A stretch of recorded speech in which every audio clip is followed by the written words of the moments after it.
The Wednesday stream. I hope everyone's having an awesome Wednesday. Welcome, everybody.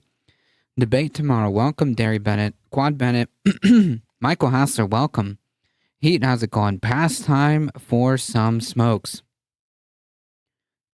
Just a little bit. Just a little bit.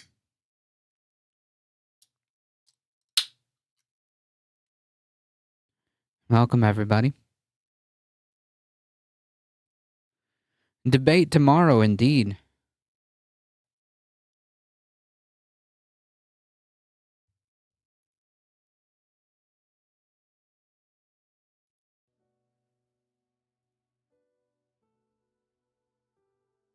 What you tweaking on? Sparkling water.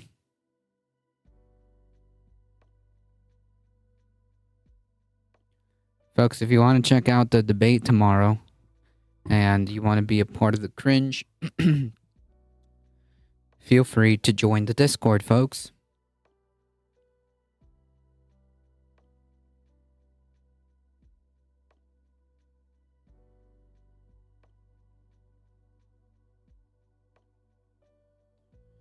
Tomorrow we will be streaming the debate if you just want to watch it, because we can't stream it live as CNN has already threatened to copyright strike. If you try to live stream it. So the best course of action is just going to be put it on Discord.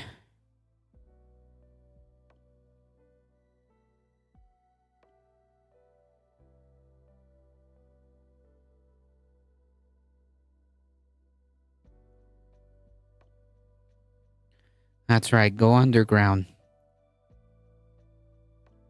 That's what we're doing. Tomorrow, 9 p.m.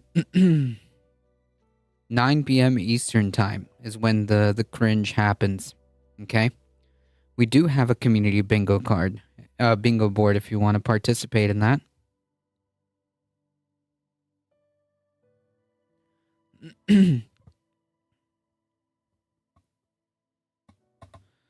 I'm gonna be in my PJs.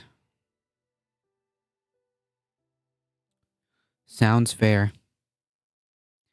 To the folks on YouTube, thank you so much. I see you guys liking the stream. Keep it up. Thank you.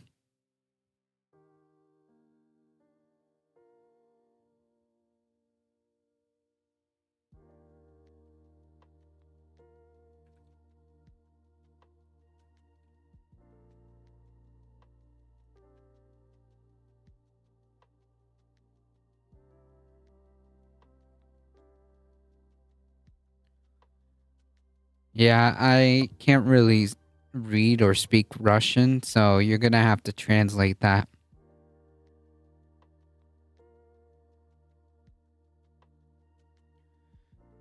You're gonna have to translate that. Anywho. Join the Discord, folks.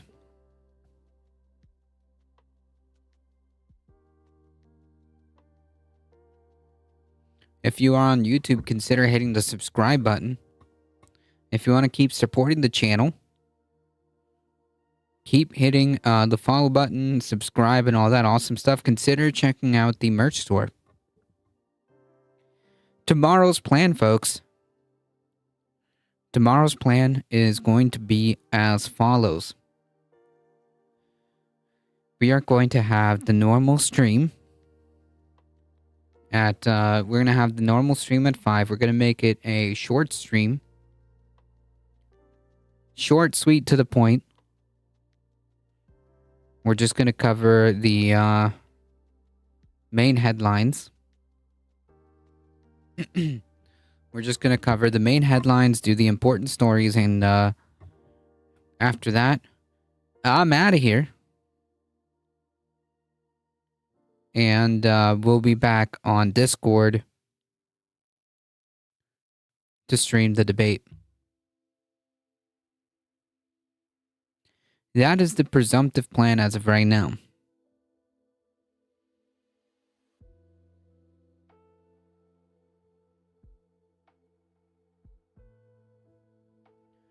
Sounds good. Alrighty.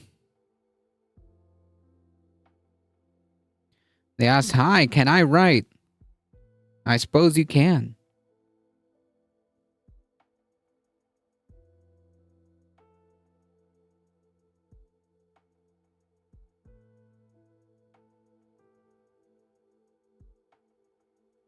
But preferably in English, so that we know exactly what's going on. Because unfortunately, I can't sit here and translate every single thing. Yeah.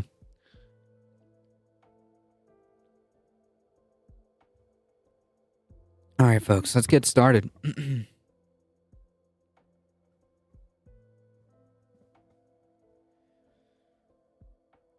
Should probably start with this story. I've seen some wild stuff in other languages. I just delete. Yeah, like, I don't expect, like, I don't expect you guys to, like, have to translate every single thing.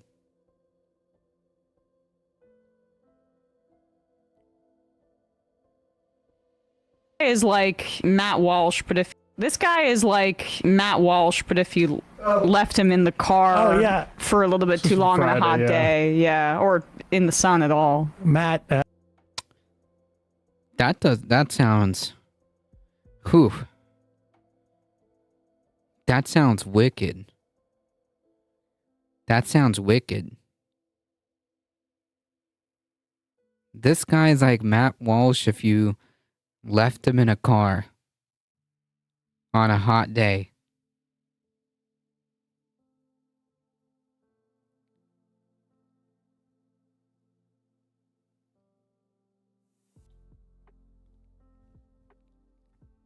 That's awesome.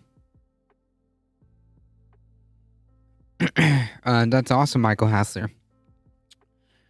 Translating is his jam. Let's try it. All right, let's go. I had a tweet and called him. I'll tell you what I called him after we play the clip. Okay, this is why we're playing it. I saw this your tweet of it, and I was like, wow, this is amazing. When you think of the LGBT community, it's like, well, let me stop you right there. Yeah, this is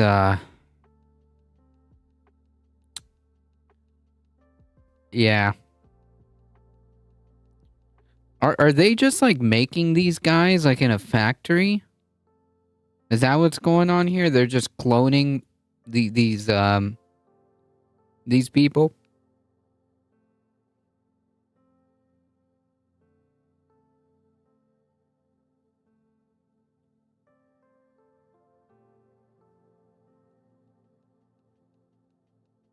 they're marked by compassion, or they're marked by artistic expression, or they're marked by, well, don't forget the key characteristic. The key characteristic of the gay community is butt sex. That's the key characteristic. It's feces. That's the key characteristic. It's AIDS. It's disease. And oh man, so who's gonna tell him? Who's gonna tell him?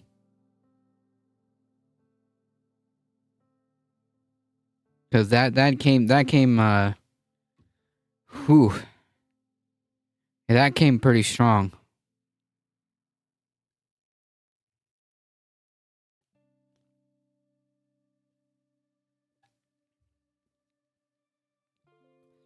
Oh boy. Lots to unpack there in the 5 seconds we've watched this guy speak. I don't know who the heck this guy is. I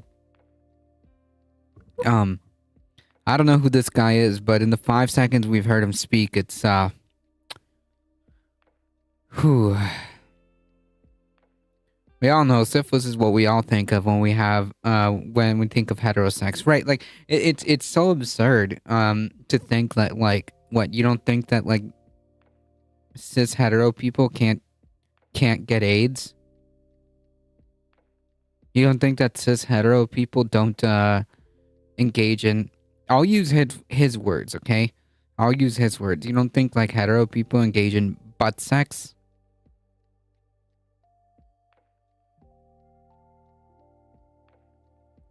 needs to be said, because nobody has said it.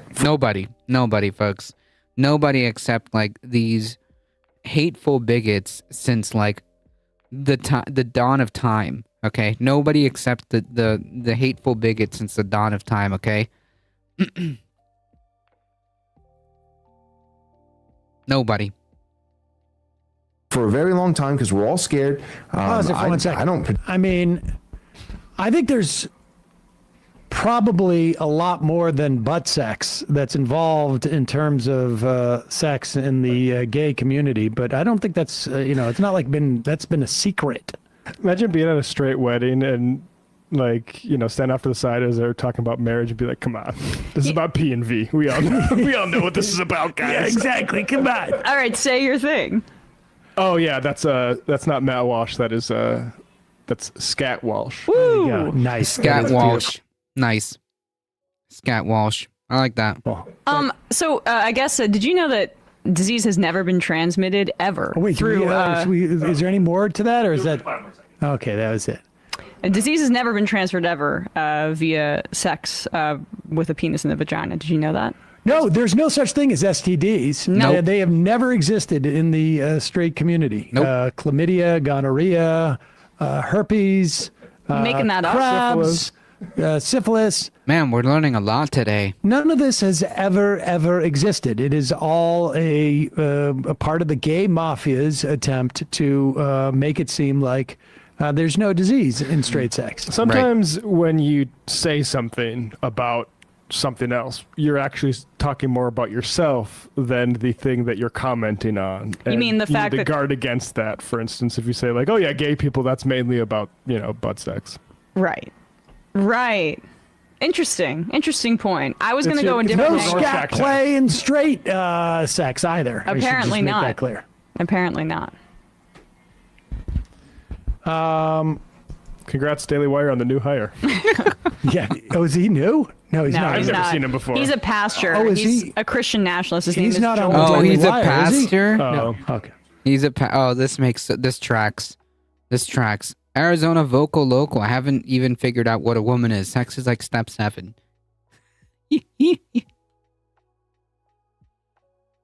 Neither is this guy.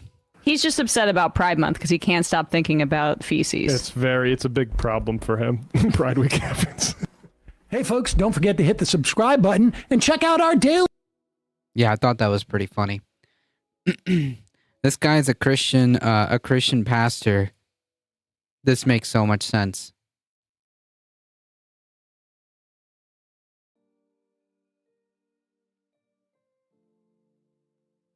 This makes so much sense.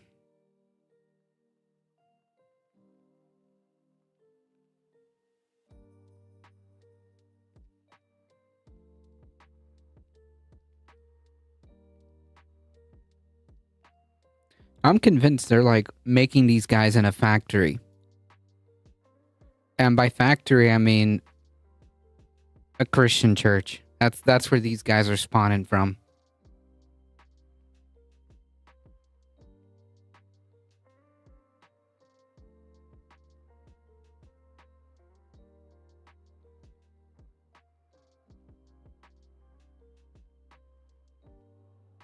Yeah, but the mold is getting worn out. Yeah, that's true. That's why they all look a little wonky there.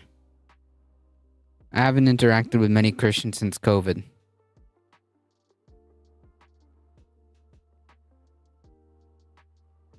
Well, folks, tomorrow night is the night Donald Trump and Joe Biden are set to have their very first presidential debate of this election season.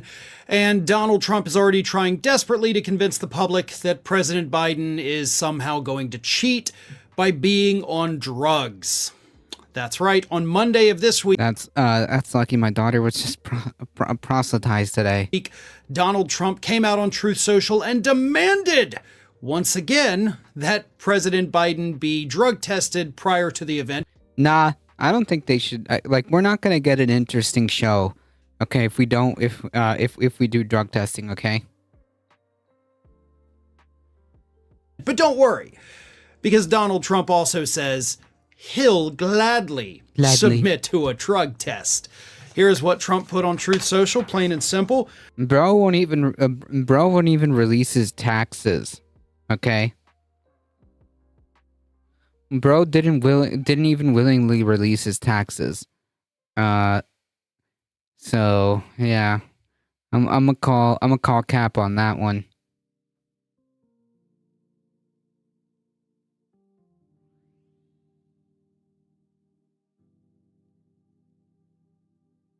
Drug test for crooked Joe Biden. I would also Crooked Joe.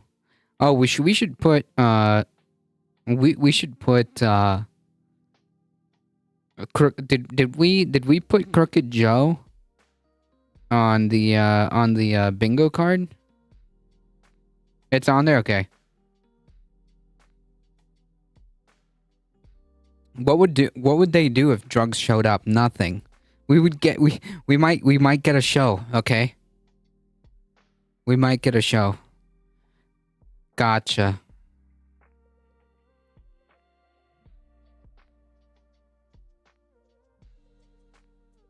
Crooked Hillary, etc. That counts. immediately The debate hasn't even started, and I can already start. I can already see which. The debate hasn't even started, and I can already see what bingo cards I'm gonna land on. agree to one. Well, there you have it. I mean, pretty cut and dry. He's demanding President Biden take a drug test. He says he'll agree to one as well. And there's a couple things about that I want to point out. First and foremost, you can take a drug test without President Biden taking one too, by the way, right? Like, you don't have to wait for Biden to agree to take one before you take one yourself. So this doesn't have to be a conditional thing. If you want to prove to the public that you're not all jacked up on something, feel free to take a drug test. Not to mention the fact that the kind of drug test that you would need to do, because obviously President Biden's not on street drugs, he would be if Republicans are accurate, right? Yeah, I don't know. I don't care. Like, honestly, if you were to tell me that, like, President Biden or President Trump or former President Trump were on some drugs for cognitive issues, it wouldn't really surprise me. It really would not. Dr. Ronnie Johnson, Sean Hannity, all these other people that have called for drug tests, he would probably be on some kind of prescription. In that case, a simple urine test probably would not be able to detect it, and instead, you would need to perform a blood test, which would take weeks. You know, you probably rush it, maybe get it done in a couple of days. I can always update the card. Oh, what about Hunter Biden's laptop? Are we gonna get maybe Hunter Biden's laptop or Burisma? Burisma? But you're not going to get instant results like you would with a pee stick. So I don't even think you know how drug tests work, Donald. But again, you're free to take one, right? Like, go get your blood drawn now. We'll see if we can get the results done before Thursday evening. But it ain't going to happen. And it specifically is the fact that it's not going to happen that Donald Trump is depending on. After all, right, and he wants to, use that as a crutch? Like, I don't understand. I don't understand what the angle is here. So, like, Trump says, oh, look, we couldn't do a drug test, so therefore that means Crooked Biden is hiding something? Crooked Biden was jacked up on drugs during our debate, and that's why preemptively, right?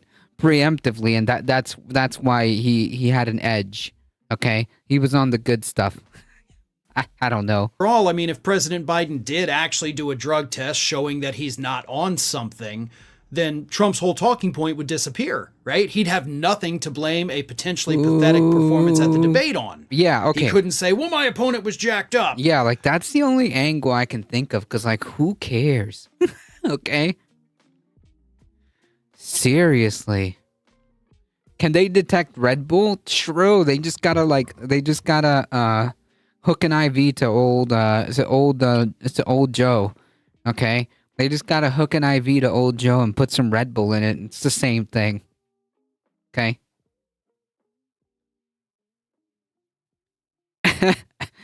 It's the same thing. Trump doesn't want Biden to take a drug test because that would eliminate all the doubt. If he doesn't take the test, Trump can keep making these claims, and then, of course, his base will blindly believe it. Right. But here's another... I mean, like, honestly, like, Trump can just say stuff. It doesn't matter. It really doesn't matter.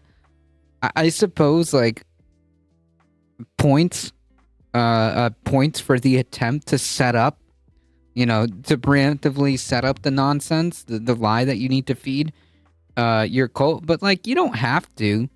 You could just literally make stuff up, okay?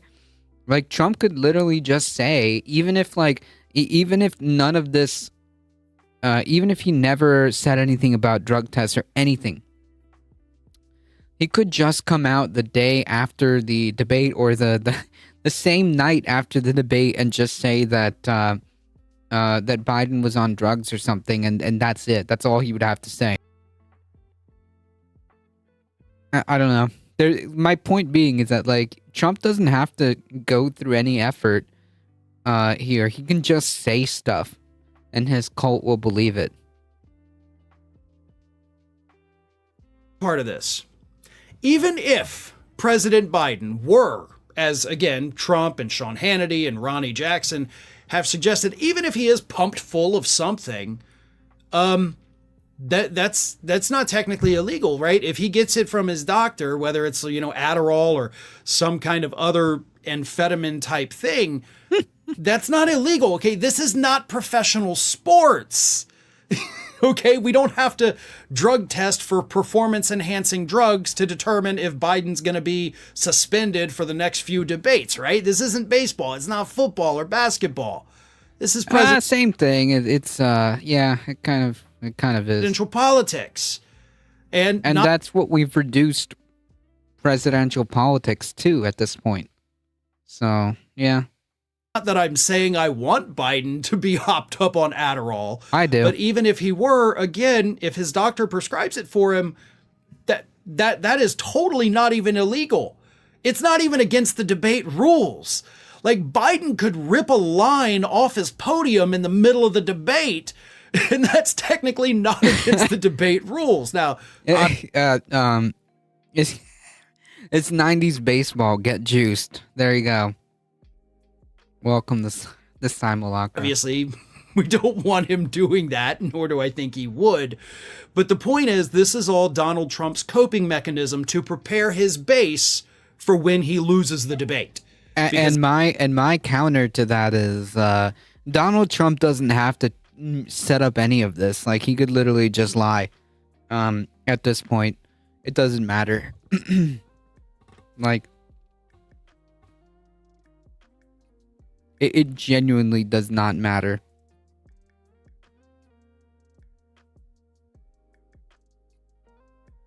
It's not going to be because he went off on these tangents. It's not going to be because Trump is cognitively impaired. Oh no.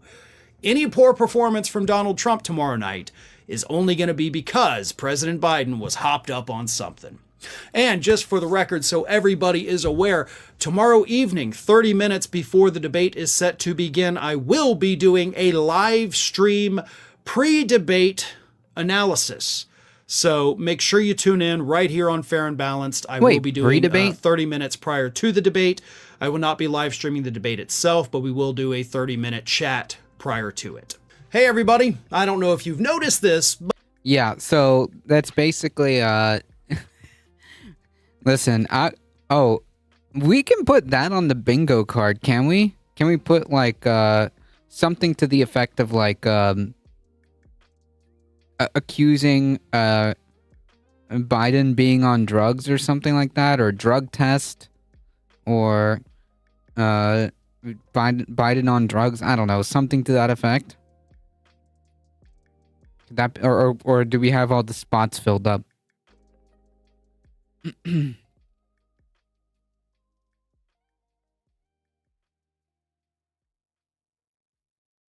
I'll mark it down. We can work it out later. Gotcha. Yeah, if there are spots, that might be something that comes up in the debate. Okay, Trump accusing Biden of being on drugs, or whatever iteration of that would be easier to fit on the card.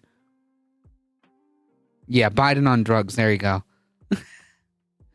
There you go. Making a big deal about it is so weird after all the sniffing Trump's done in the previous debates. Ah, true.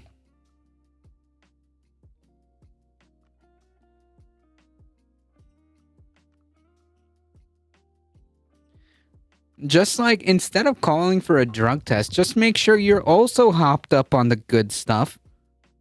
And that's it.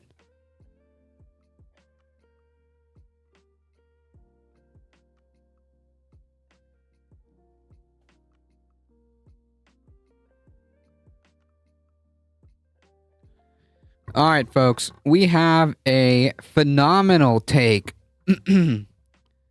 Yeah, super grandpas. There you go.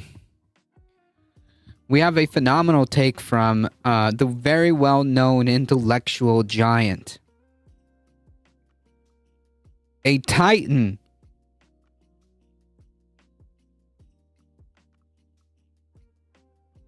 Of the IDW. Is he a part of the IDW? Or is he just really like too... Is he really too stupid? Like, he's not considered part of the IDW, right? I don't think so. Anyways. Dave Rubin, everybody.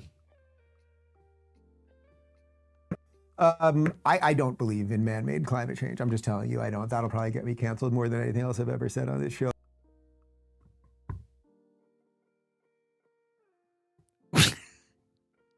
What? Not believing in climate change will get you canceled more than anything else that you've done on this show.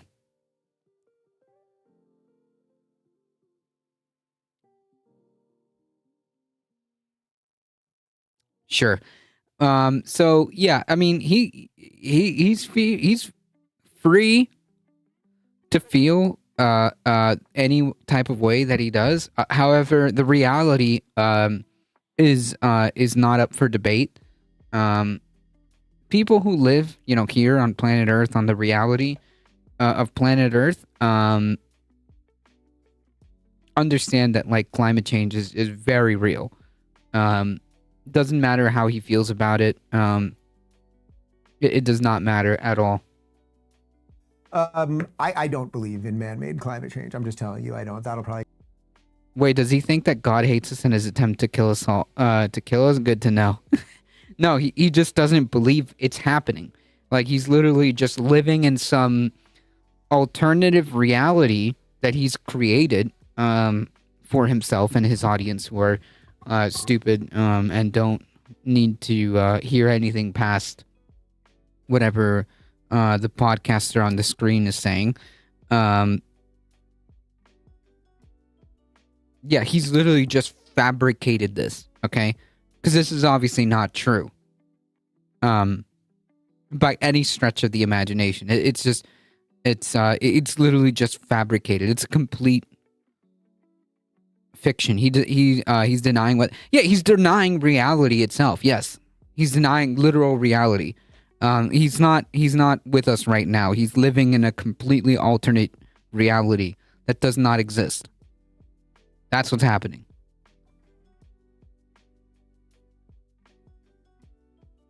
Get me canceled more than anything else I've ever said on this show. Like, yeah, the world sometimes warms and sometimes it cools. And in the 70s, they said we were having global cooling. And even if I believed any of it was true, the idea that AOC and her Green New Deal and John Kerry and Bill Nye the Science Guy and Neil deGrasse Tyson.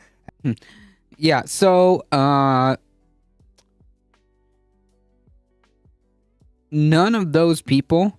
Can you turn it up? I think I have it. Hold on. I think I actually have a way of doing this. Give me a second. None of those people, believe it or not, are climate scientists.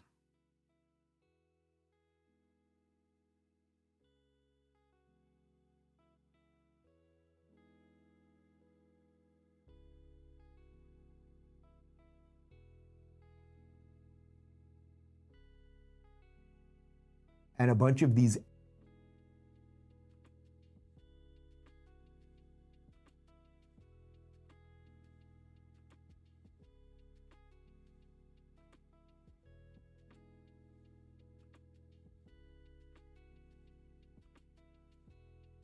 abject buffoons could do anything about it.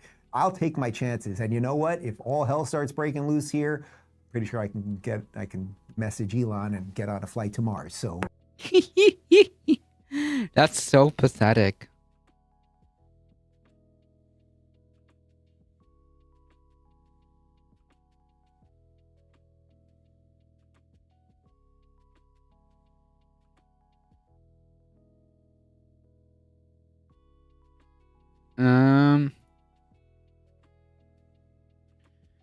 Okay.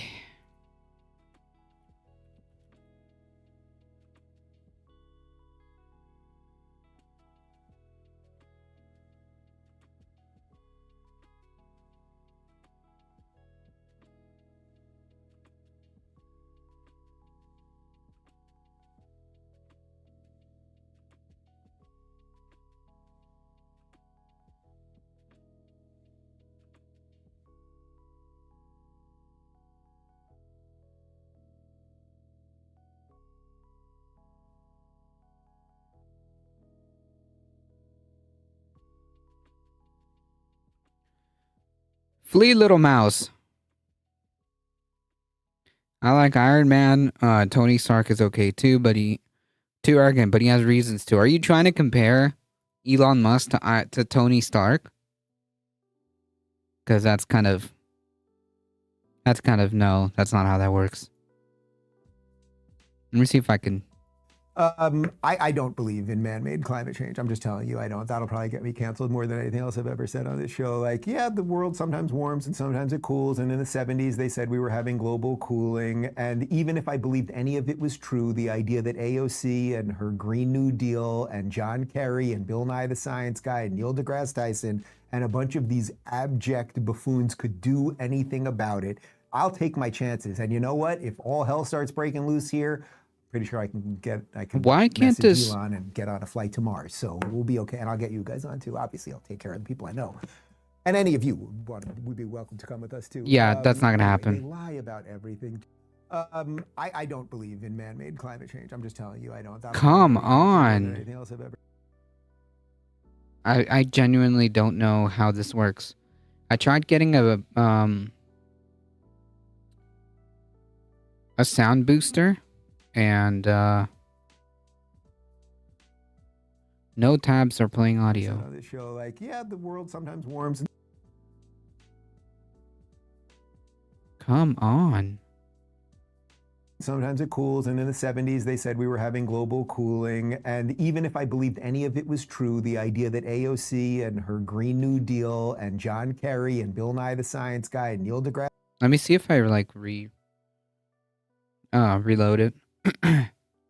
In man-made climate change. I'm just telling you, I don't. That'll probably get me canceled more than anything else I've ever said on this show. Like, yeah, the world sometimes warms and sometimes it cools. And in the 70s, they said we were having global cooling. And even if I believed any of it was true, the idea that AOC and her Green New Deal and John Kerry and Bill Nye the Science Guy and Neil deGrasse Tyson and a bunch of these abject buffoons could do anything about it, I'll take my chances. And you know what? If all hell starts breaking loose here. Yeah, so whatever. I'm not the first person to make the comparison. Yeah, but it's an incorrect comparison.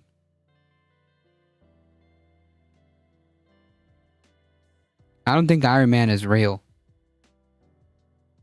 I'm deleting this extension.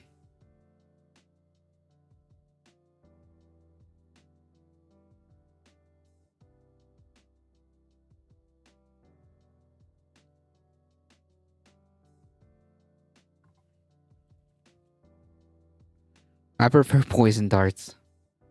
Ultimate sound booster.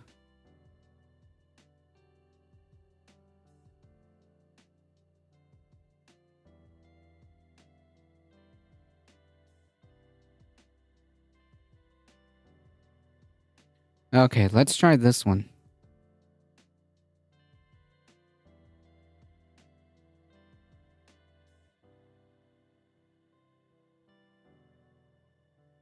Pretty sure I can message Elon and get on a flight to Mars. So we'll be okay. And I'll get you guys on too. Obviously, I'll take care of the people I know.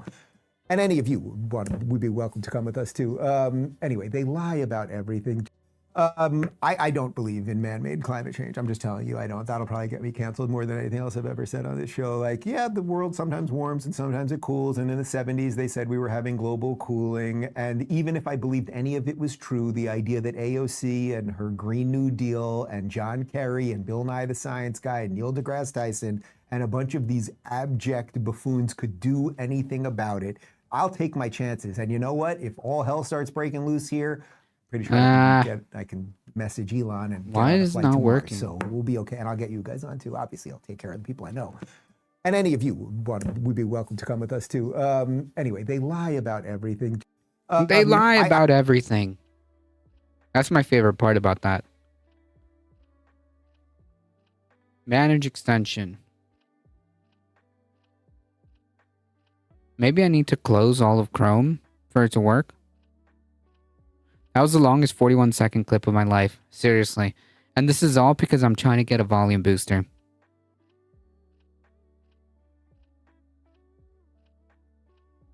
When engaging with people like this, I find it helpful to mention I respect his rights to have an opinion before arguing the merits. There's nothing to argue here. He's just delusional.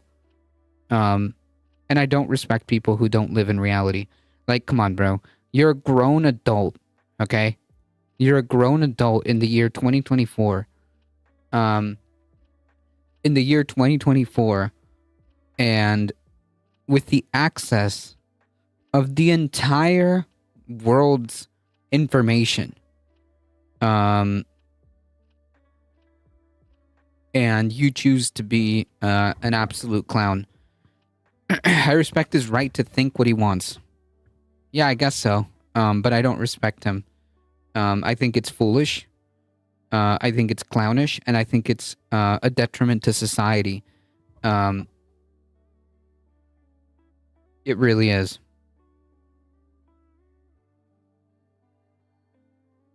Yeah, I don't respect him or what he thinks. Like, oh, the civility politics. Like, dude, I don't care. I don't care. This is 2024. Yeah, but we're not talking about the right for people to think how they want to think. That's not what we're arguing here. That's a complete tangent to what the problem is here, right? The problem is here that that we're addressing here is that he's a grown adult living in fantasy land, and a lot of people listen to him. That's the problem. Okay.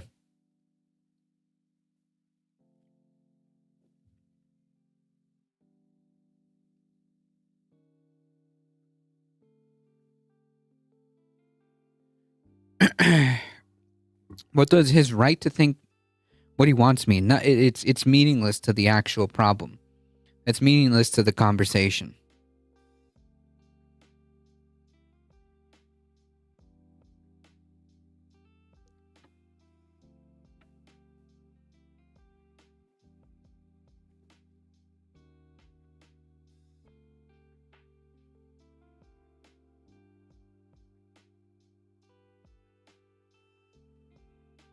Well, I failed, folks. I couldn't get the volume stuff working. Maybe remove. I'm just gonna remove this. Maybe next time I'll have some kind of volume. Maybe I just need to restart the browser.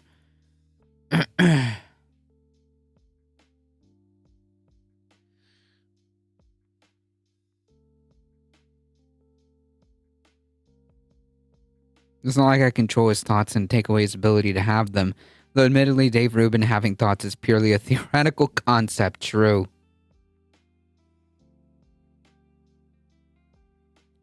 I just turned it up. Now you're yelling at me. Oh, Jesus. Sorry. It's probably just that one clip he saw spoken times. Yeah, no, yeah, maybe. I think it's just the way the audio is for this clip. Yeah, I think you're right.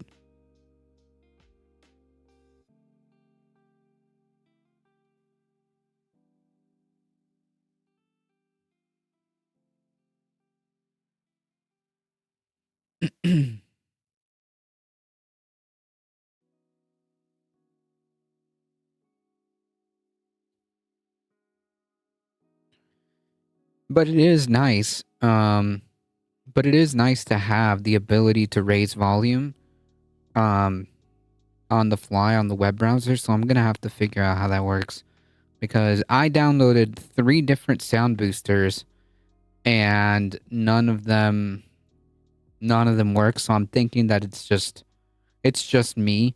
I don't want to close and open up the web browser. So I'm gonna have to test that out later.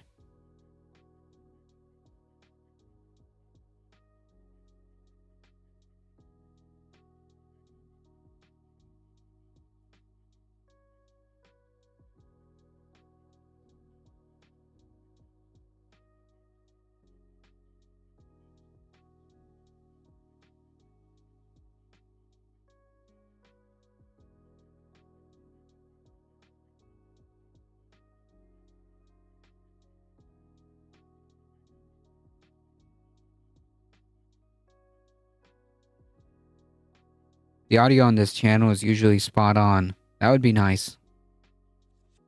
Yeah, I think so. I think I can just figure that out afterwards. But hey, as long as the microphone is okay, that's fine.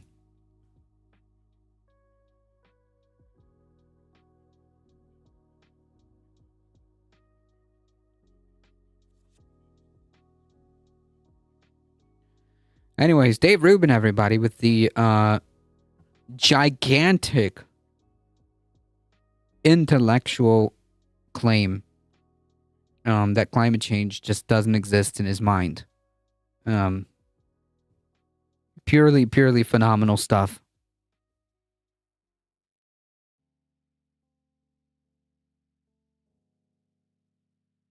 It is actually amazing how moronic people can be. And Dave Rubin is a testament to that. Dave Rubin is a true testament to that.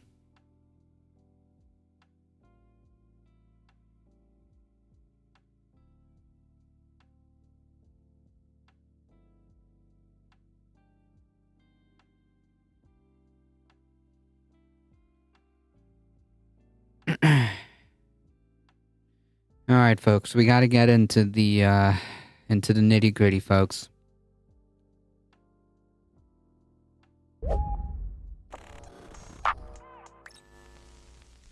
Well, friends, I unfortunately have some really devastating breaking news.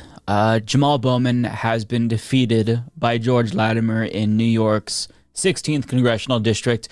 And this isn't necessarily super surprising because the polls indicated that that was indeed going to be the case. But nevertheless, it's really difficult to, digest the fact that we are losing one of the best members of Congress. Now, what I will say is that if I'm Jamal Bowman and replace not just losing a good member of Congress, but replacing Jamal Bowman with the stooge that's coming in is just really man, salt on wound kind of deal. He ran a hell of a campaign, and I'm walking out of there with my head held high because he was defeated by AIPAC, specifically because he is one of the most vocally opposed members of Congress. Also, the amount of freaking, copium? Is that what I should call it? I don't know what the correct term is. From the liberals on Twitter has been amazing. Basically, the gist is Jamal Bowman just lost because he ran a bad campaign. Pretending that the tens of millions of dollars, I think it ended up being just under 15 million. 25? Not 15? I may have that wrong. But a good chunk of change. As Michael Hassler just pointed out, the most expensive race in the country had nothing to do with the outcome. If it was so set, then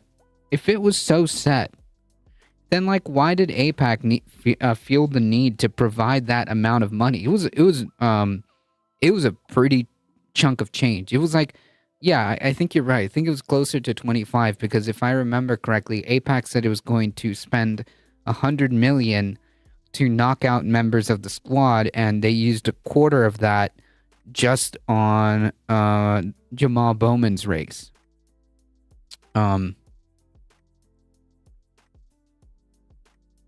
So yeah, that sounds about right. The most celebrating was on the right, yeah, which is pretty telling. And the liberals that did decide to respond, instead of being wow, man, there's a problem here. No introspection here. Expect more Democratic primaries in deep blue districts to get smothered in Republican dollars. Amazing. To Israel's genocide. So if I were him, even though this isn't the best result, I'm proud knowing that I lost being true to myself and denouncing genocide, because I think that's preferable to winning and being disingenuous and remaining silent and complicit in this genocide. That, to me, is important because we want people like that in Congress with true principles. So the fact that he, despite knowing that this was risky, still did the right thing and he was punished for it.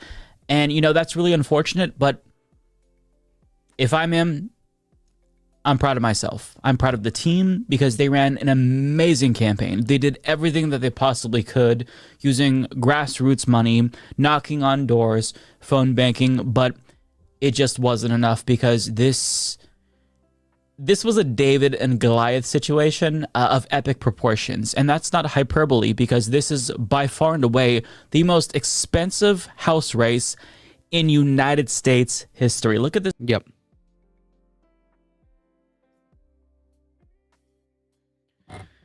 Cognizant with the 20 biddies. Arg, indeed. Oh my god, the soda was already open when I got it out of the fridge. I thought it was going mad. 41 minutes to finish the soda. He spent 5 and they spent 20 million, which is in and of itself criminal. That's wild. That's wild. In a congressional race. This graph courtesy of APAC Tracker. $17 million was spent to get George Latimer across the finish line, and it worked.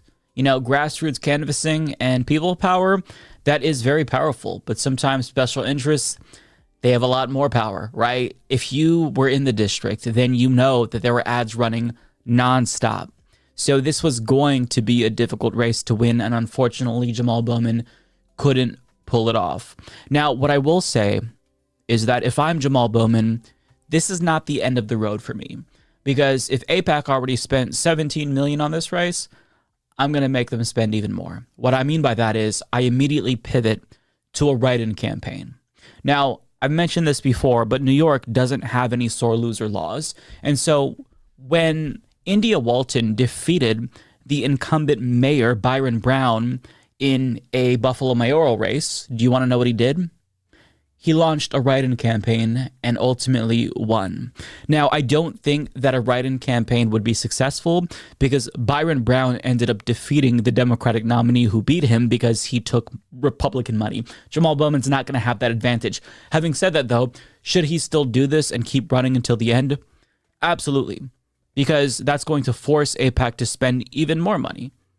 We want them to waste that money, right? That's money that they could be spending elsewhere. But if they still have to try to defeat Jamal Bowman, well, I think that alone is important. And look, I don't think giving up is necessary when he can theoretically win a write-in campaign, because perhaps AIPAC abandons this race at that point, and then grassroots power really can overcome George Latimer because they helped him in the primary, but perhaps they abandon this race in the general. I don't know. But if I'm Jamal Bowman, I don't think so. That's something that I am willing to do. This is a deep blue district, so it's not like there's any risk of splitting this for a Republican. George Latimer is effectively a Republican anyway. He's going to be one of the most conservative Democrats in the House. So I think there's nothing to lose here. If I'm Jamal Bowman, that's what I would do. But if he doesn't want to do that, I understand. He's been campaigning like hell, so he's probably exhausted and wants a break. But it's sad that somebody like George Latimer, who is a bad person, who is racist, who said that Jamal Bowman has an ethnic advantage, was able to win. But, he doesn't represent anything. He's just not Jamal Bowman. He's a plant that AIPAC recruited to run in this race. And I just had the most aggravating call at work in the last year. Sheesh. And unfortunately for him, he is not going to have an easy time as a member of Congress that's openly supporting genocide, that got elected because of his support for genocide. And I think that probably a lot of people are going to be protesting him, like other members of Congress that support genocide. With that being said, though, what I do want to say is that this race was bigger than Jamal Bowman versus George Latimer, because it's about setting the precedent going forward. And that's worrying, because now my fear is that a lot of Democrats will see this and think, okay, maybe I should be quiet about my opposition to genocide. Maybe I shouldn't speak out as much, not just about Israel, but about any other industry. Because if they really focus and they pour a lot of money in, they could move mountains. You could lose your career. Yeah, and also I think what the Simon Locker was saying, it is also a danger. I agree. If he's up for it, I think he should run a write-in candidacy. It wasn't Bowman versus Latimer. It was Bowman versus AIPAC. Yeah, and like there's people, like I said, there was liberals saying that AIPAC had no influence here. It was just basically Jamal Bowman's fault that he lost, which is absurd. It's absurd to think that. So the message that this sends is that you should pay fealty to special interests and foreign governments who have the political power and the means to destroy your political career. See, if Jamal Bowman was able to beat AIPAC here like Summer Lee, especially when they spent so much, that would send the message to Democrats, hey, you should maybe be brave because perhaps even though they have all this money, they can't beat you. But now I'm afraid that a lot of them will cower in fear. And that's what I hope doesn't happen, but it seems like Democrats oftentimes take the wrong message from elections, right? Like, you never know what to expect. In 2016, it seems like a lot of Democrats thought, oh, we lost because Hillary Clinton was pushed too far left by Bernie Sanders, so perhaps we should shift further to the right. So I don't know what the takeaway is going to be, but my fear is that Democrats will be more disinclined to denounce Israel, apartheid, genocide, and that's worrying. Jamal Bowman was punished specifically because he opposed genocide. And that sends a really dangerous message, not just to members of Congress, but it's a dangerous message about democracy that a foreign government's lobbying group is able to have so much influence. And it's not just an Israel problem, right? It's a special interest problem in general.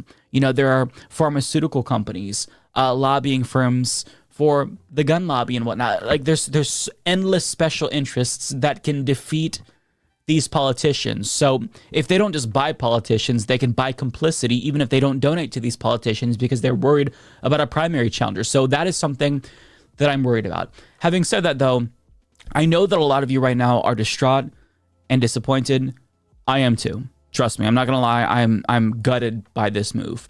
But take that disappointment and anger that you're feeling and harness it, because it's not over yet. Because the next race is Cori Bush v. Wesley Bell. That is another race that AIPAC is heavily involved in. Wesley Bell is the AIPAC plant, and Cori Bush is the progressive that chose to denounce genocide, and she's also being punished because of it. So immediately shift focus to protecting Cori Bush, because we can still get the message across that you can be principled and still keep your seat in Congress. I think that's really important. Furthermore, AOC won her primary by 80%. So it's not like automatically all members of Congress are going to cower in fear, but we do have to make sure that we make it clear that we're not afraid, that members of Congress aren't afraid to speak up and say the right thing because of special interests. Correct, that it's all legal. That's right.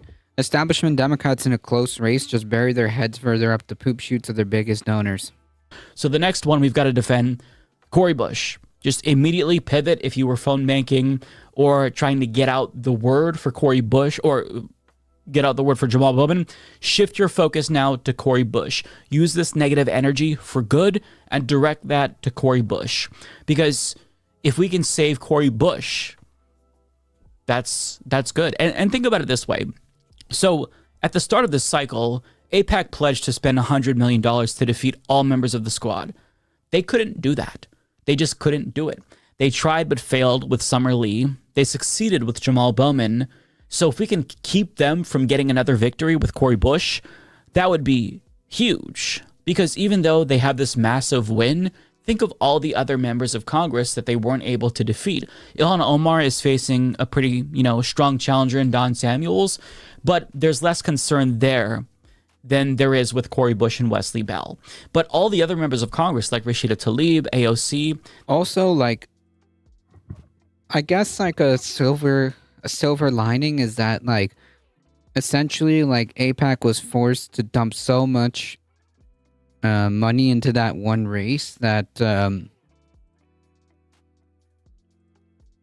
now going forward, the other races are going to be a bit more manageable.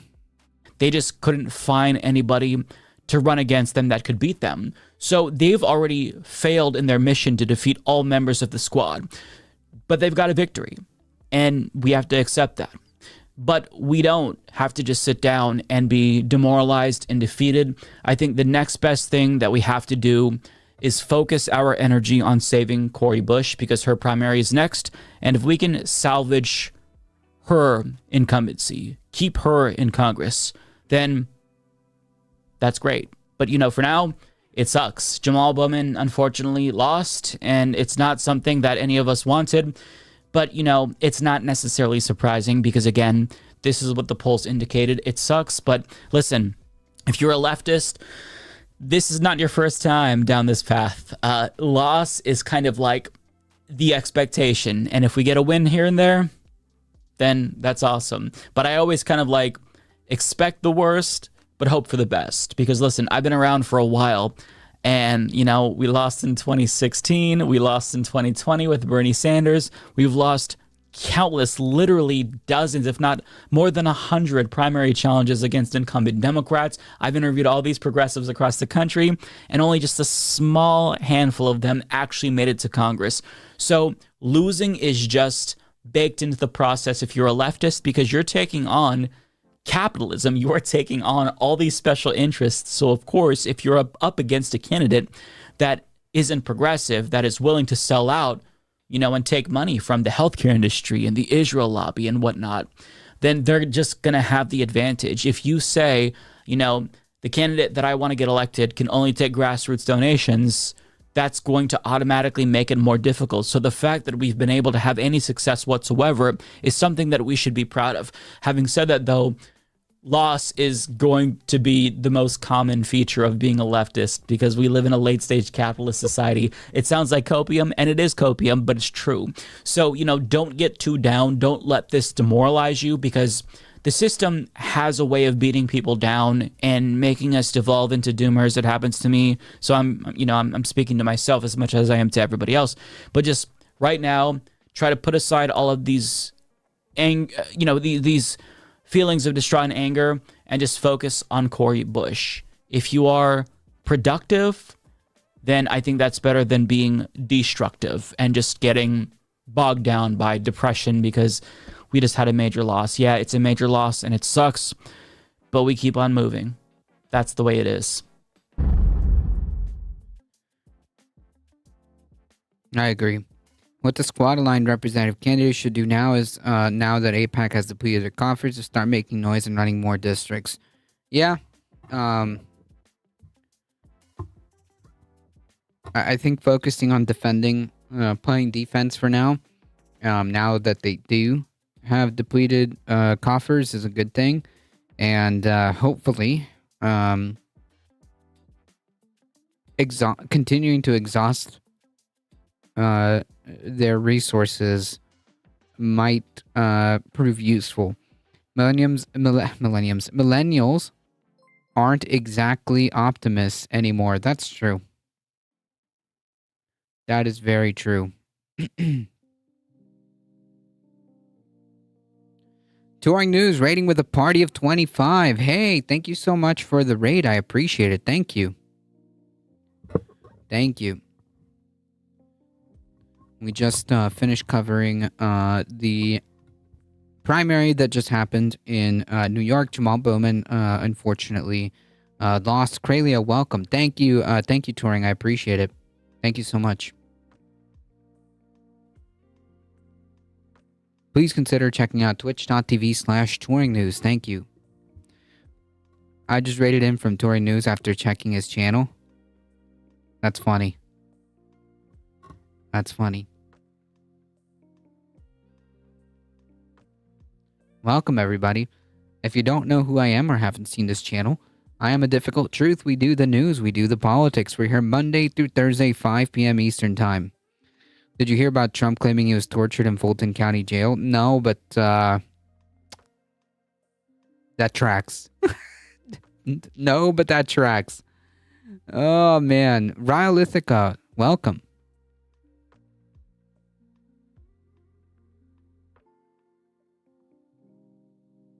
You should send that to me, Krailio. Send that to me in whispers.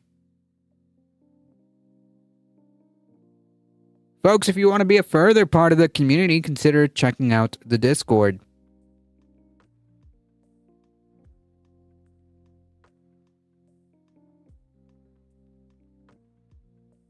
Subscribe on YouTube.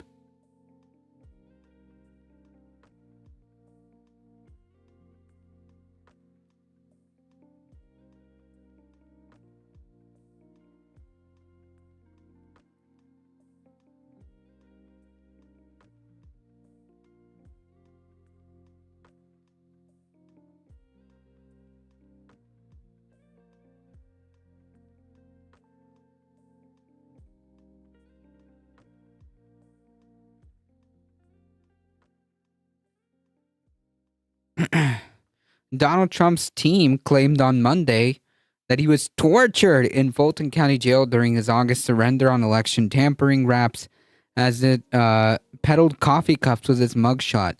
Quote, I want you to remember what they did to me.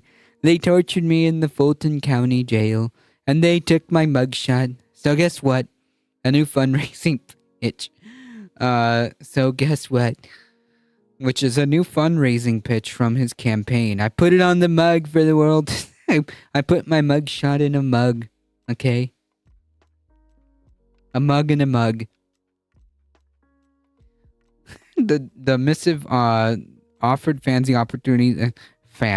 offered cult members the opportunity to purchase one of his limited edition coffee cups featuring the mugshot of a scowling Trump. Oh my god, is this the coffee cup?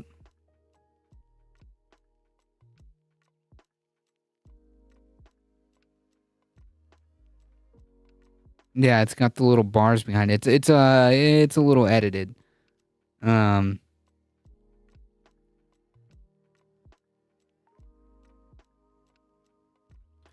the time, Trump was the first former president to have his mugshot taken and booked in jail for a criminal case.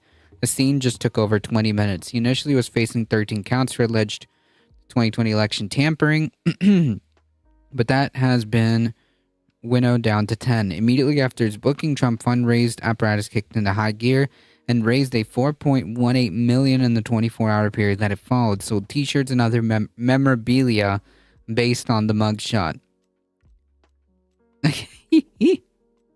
Octavius, welcome. His team shattered that record last month when it held an eye-popping $53 million after his conviction. Yeah, that's amazing. Yeah, so is he going to provide any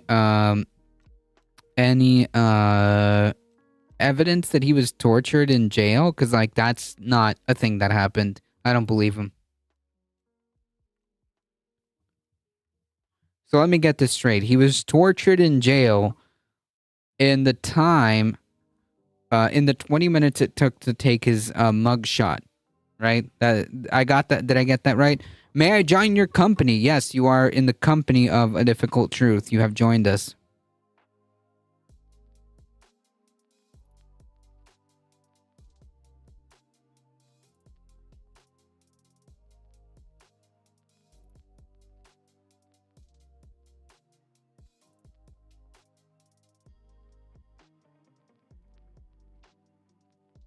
As a foreigner, do you really think the problem is a mugshot, or in generally speaking, the tip of the iceberg? No, I'm just making fun of Trump.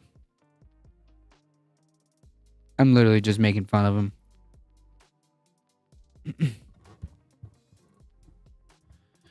I'm making fun of him because he's making an absurd claim that he was tortured in jail, a thing that did not happen. Like, I would be willing to put money. I would be willing to put money that he was not tortured in jail. Not a thing that happened. Sorry.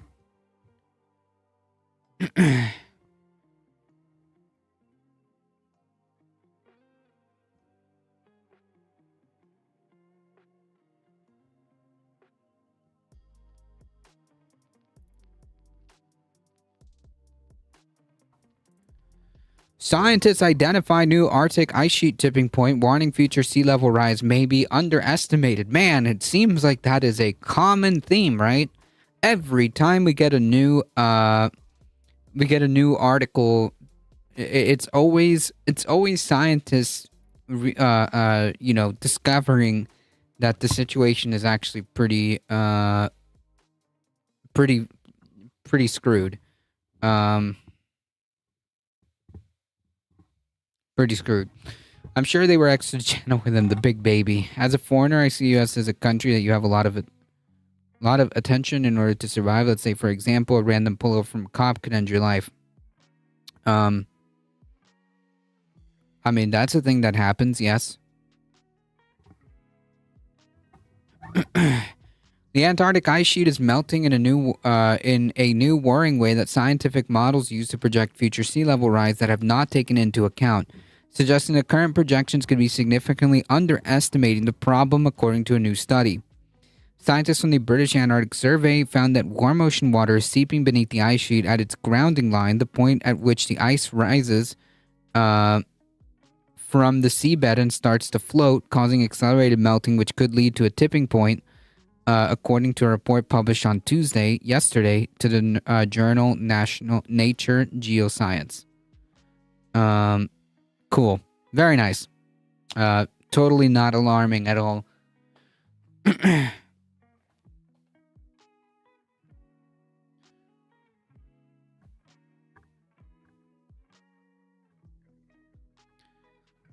Pepe the Dwarf, welcome. Stop polluting immediately. Yes, the carbon emissions need to stop. Why do you guys still send billions to Ukraine, I am wondering. You gotta ask Congress, not me. Don't ask me, ask Congress. A tipping point refers to the threshold at which a series of small changes accumulate to push a system beyond the point of no return. The melting works like this. Relatively warm ocean water opens cavities in the ice, allowing more water to seep in, which causes more melting and larger cavities to form on and so forth. A small increase in ocean temperatures can have a very big impact on the amount of melting, the study found. As climate change heats up the ocean, the process speeds up. A feedback loop. That's what we're describing. Hot Pocketry, thank you for the follow and welcome.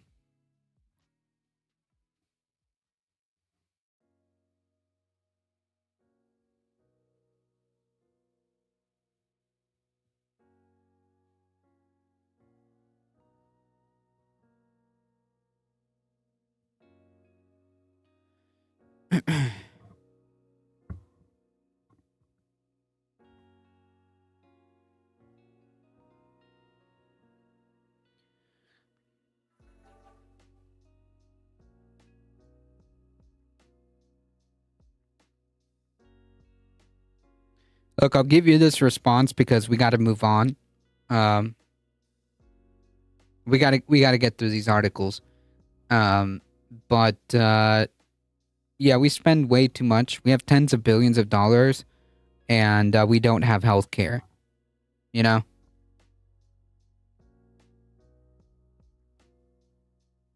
So, I don't know what to tell you, man. But yeah, that's my response, and we got to get through these articles. You kind of get this runaway feedback, said Alex Bradley, an ice dynamics researcher at BAS and lead author of the paper, behaves like a tipping point, where you can have a sudden shift in how much melting is happening in these places. The tipping point would play out through a faster flow of ice in the oceans in a process not currently included in the models of future sea level rise, Bradley said, suggesting our projections of sea level rise might be significantly underestimated.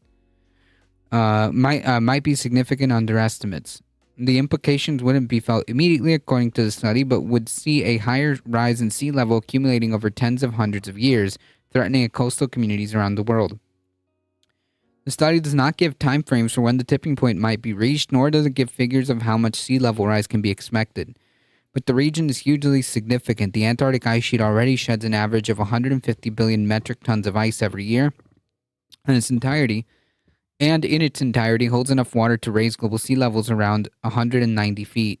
It is not, the study is not the first to point out Antarctica's vulnerabilities to the climate crisis. A slew of research points to the vulnerability of West Antarctica in particular, especially the Thwaites Glacier, known as the Doomsday Glacier, for the catastrophic impact it could have on sea level rise. Yeah, like, also, it's not just the sea level rise. There's, like, a lot of different effects that happen. there's a lot of different ripple effects that happen. Like when you change the composition of the ocean water and add so much fresh water, that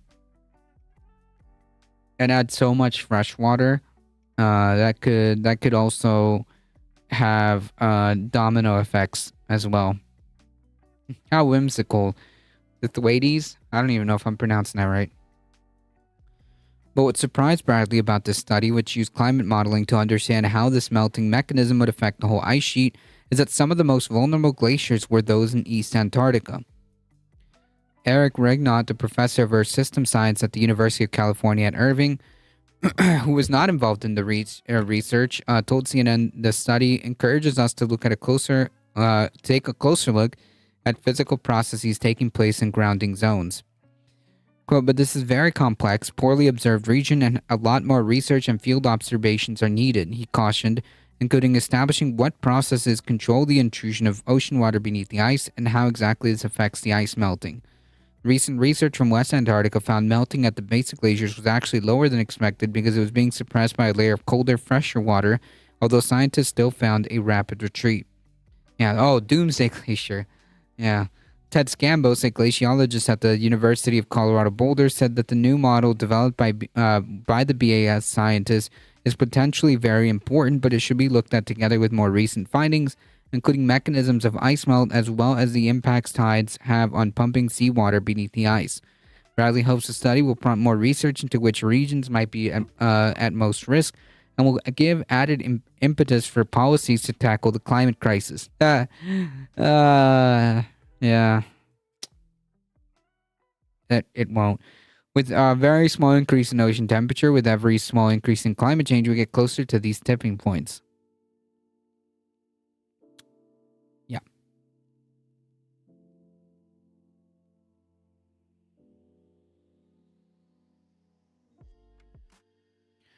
Spoiler alert, that's not happening.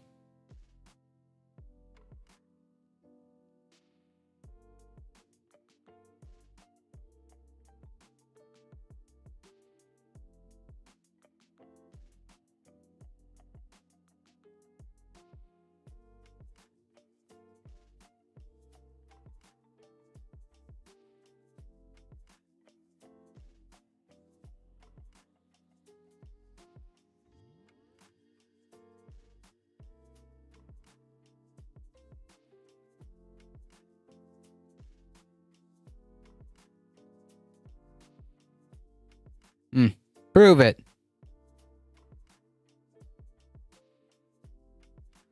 Source.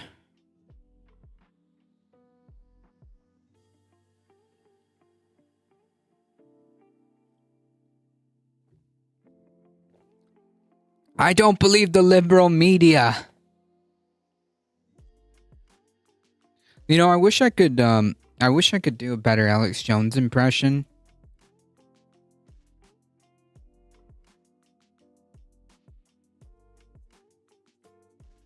I wish I could do an Alex Jones impression, but I just don't have I just don't have the bass. I just don't have the bass. And I just don't have the raspiness.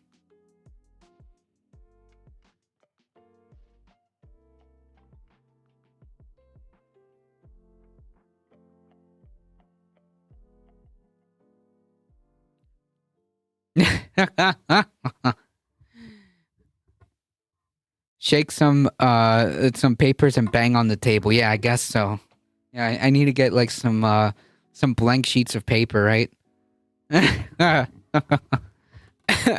Gotta put in a decade of smoking to do it proper. Yeah, a decade of smoking, and maybe if I become a lead singer of a band and do improper singing for a good tour, that'll do it. Gotta get Gravely.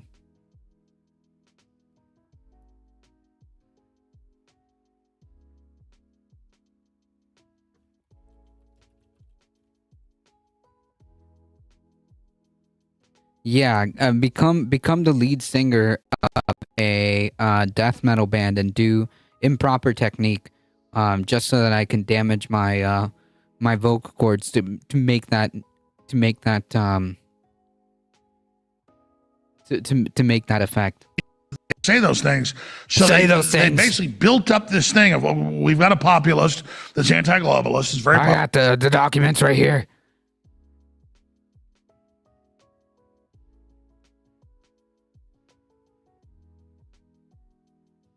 popular. We'll just say he's doing all these things he didn't do, pissing on graves, harassing families, doing all this. You know, these globalists have taken over the country.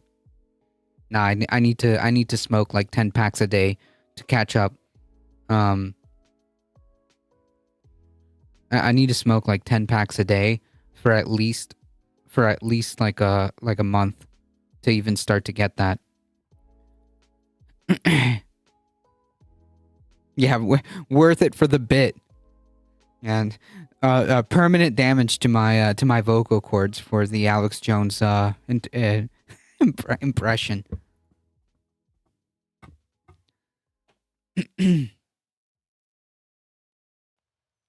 Kind of wild how the first place I saw Alex Jones was on the History Channel. What? Bob Seska does the best Jones impression.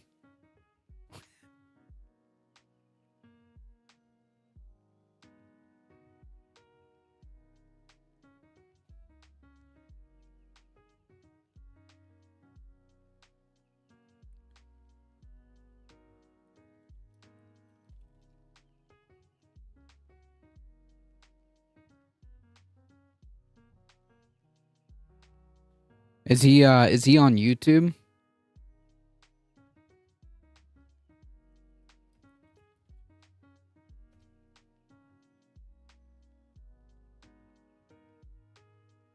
Oh yeah, here we are.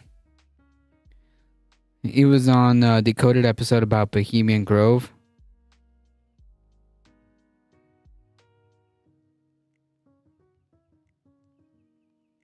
Transmitting to you live from my studios in the back room of a Waffle House where I live now. I'm Alex. The friggin' frog's gay. Transmitting to you live from my studios in the back room of a Waffle House where I live now. I'm Alex Jones, and we'll talk with super genius President Trump in a few minutes. But speaking of geniuses, we join our InfoWars COVID-19 power grab hoax correspondent Dan Bedandi, live via FaceTime from his van down by the river. Hello? Dan, what have you uncovered about the Chinese globalist COVID conspiracy in Rhode Island? Hello? Dan, you have to turn your camera around. Whoever this is, I gotta call Alex Jones to be on his show. Dan, this is Alex Jones. You're on the show. Press the button to use the face cam. I can't hear no sounds. Turn the goddamn motherfucker. Oh man. Actually, this is what I'll keep in mind as the actual canon. Alex Jones, okay? Dan Anonymously with the tier 1 sub. Thank you so much. I appreciate it. Thank you. I hope you never sound like Alex. I enjoy your channel on my drive home almost every night. Thank you. I appreciate that. And thank you for the support. No, I don't plan to permanently damage my vocal cords for the bit. But listen, I tried as best I can. And that's about as good as it's going to get. But I appreciate that. Thank you. That's very kind. I still love where I live. 100 wait, we don't talk like that here. 620 feet above sea level. There we go. I know what Alex Jones can do next. Infomercial wars. Bohemian Grove is that retreat. Rich people go, get wasted, and do weird rituals with the giant owl statue. Yeah, I remember that. But he was on the History Channel for that? Really? That's too funny.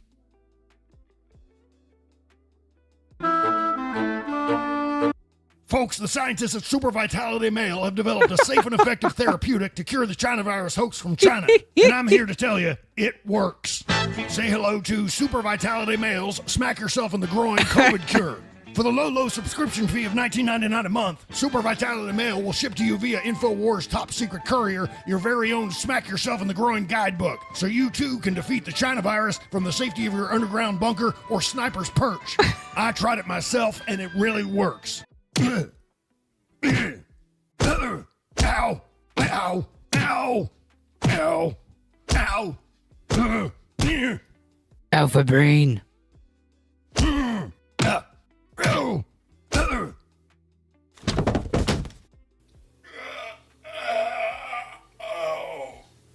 think I gotta go to the hospital. As you can see, not only am I cured of the China virus from China, but check out these before and after photos. I actually lost weight too, burning calories all over the place from the scientific crotch-smacking regimen.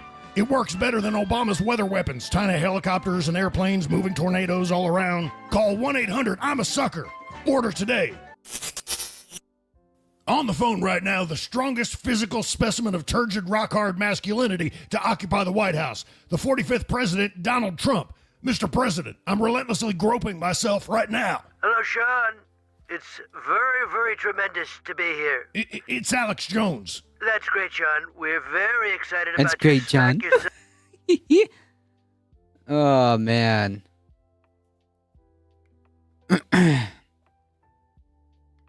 I can't handle the news without the support of Twitch streamers. I feel that.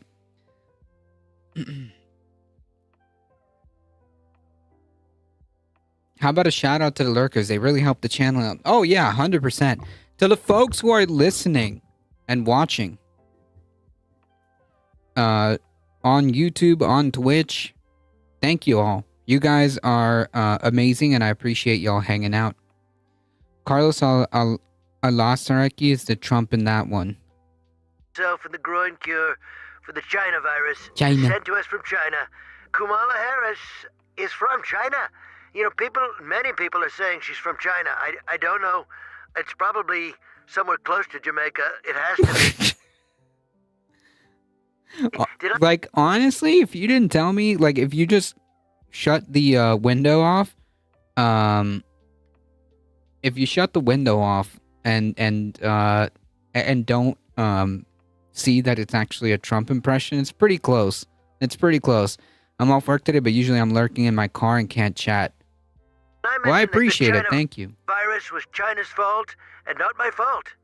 China, the Illuminati, the New World Order, the Bilderbergs, Raytheon, Bechtel, IBM, the Trilateral Commission, Agenda 21, Jade Helm 15, RFID microchips, the shape-shifting lizard people from outer space, and of course the hormone mimickers that are turning the friggin' frogs gay. I got the documents, Mr. President. Hey, Sean. Alex. While I was waiting on hold, I came up with a tremendous new product for curing the China virus from China. It's called the Trump Smack Yourself in the Groin Cure. It will be available during the next period of time, probably in Sharper Image stores. Sharper Image stores. I'm going to drop you a follow because we need more people on this side. Thank you. I appreciate it. Thank you for the follow. I appreciate you. Thank you. Yeah, this is phenomenal. It'll be the new hydroxychloroquine fortified with 4 kinds of disinfectant. Yeah, roar! I'm all jacked up on Coke, meth, and Comet disinfectant. So am I, Sean. I call it breakfast. Let's smack ourselves in the Sounds like Trump is in need of a nasal groin spray. together. Take this, China. Ow. Ow. Ow. Ow. Ow. No, I can't reach my groin anymore, Sean. That's funny. Yeah, this is the new canon. This is the new Alex Jones canon in my head. Okay.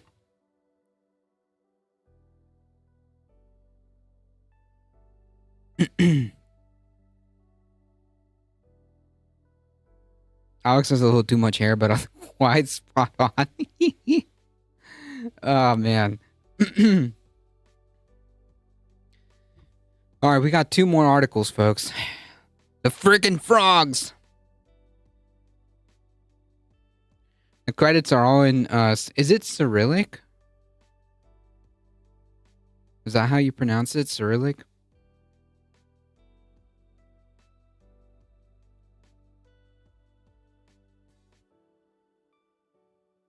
Yeah, okay, got it. Nailed it.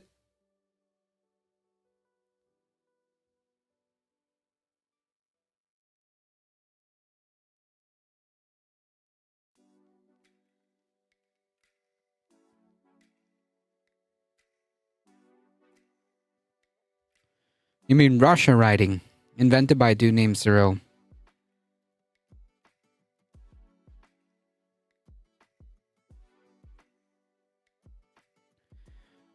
All right, folks, we got two we got two more articles. Fiji's.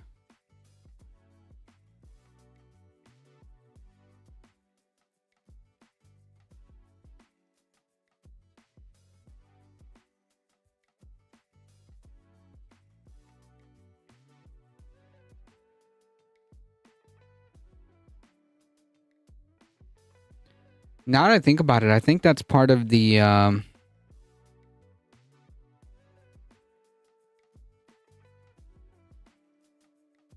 I think that's part of the bit.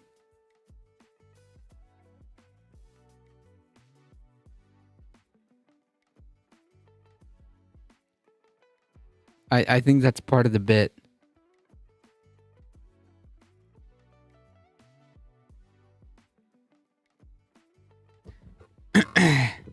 Now 100% it's part of the bit. Okay, got it. I was like, wait a minute. This guy isn't Eastern European, like not Russian or Slavic or anything like that. This doesn't make any sense. And then it clicked in my head, you know?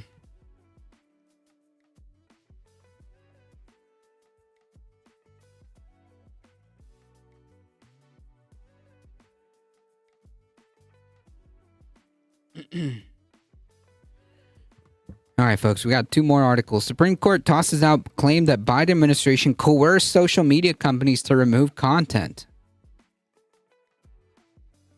Oh, from Archer? I didn't catch that reference. I was like, who the heck is Fiji's?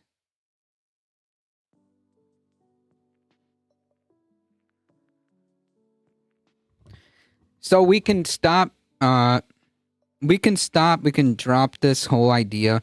Like, hey, I wonder how Matt Taibbi is taking this, news.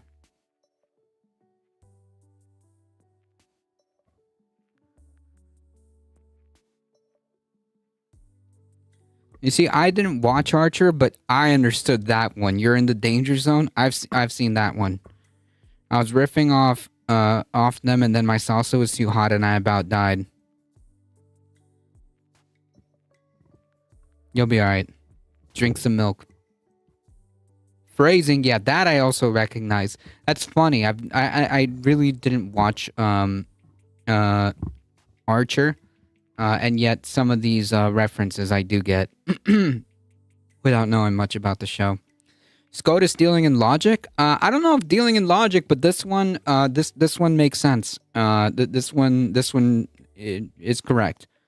So we can drop all the, you know, the nonsense of like, oh, the Biden administration is coercing social media companies to do to take information or to censor. Like that was, by the way, that was like one of the big things about the so-called Twitter files. By the way, so I don't know how Matt Taibbi is gonna cope with this one. The Supreme Court on Wednesday threw out claims that the Biden administration unlawfully coerced social media companies into removing contentious content.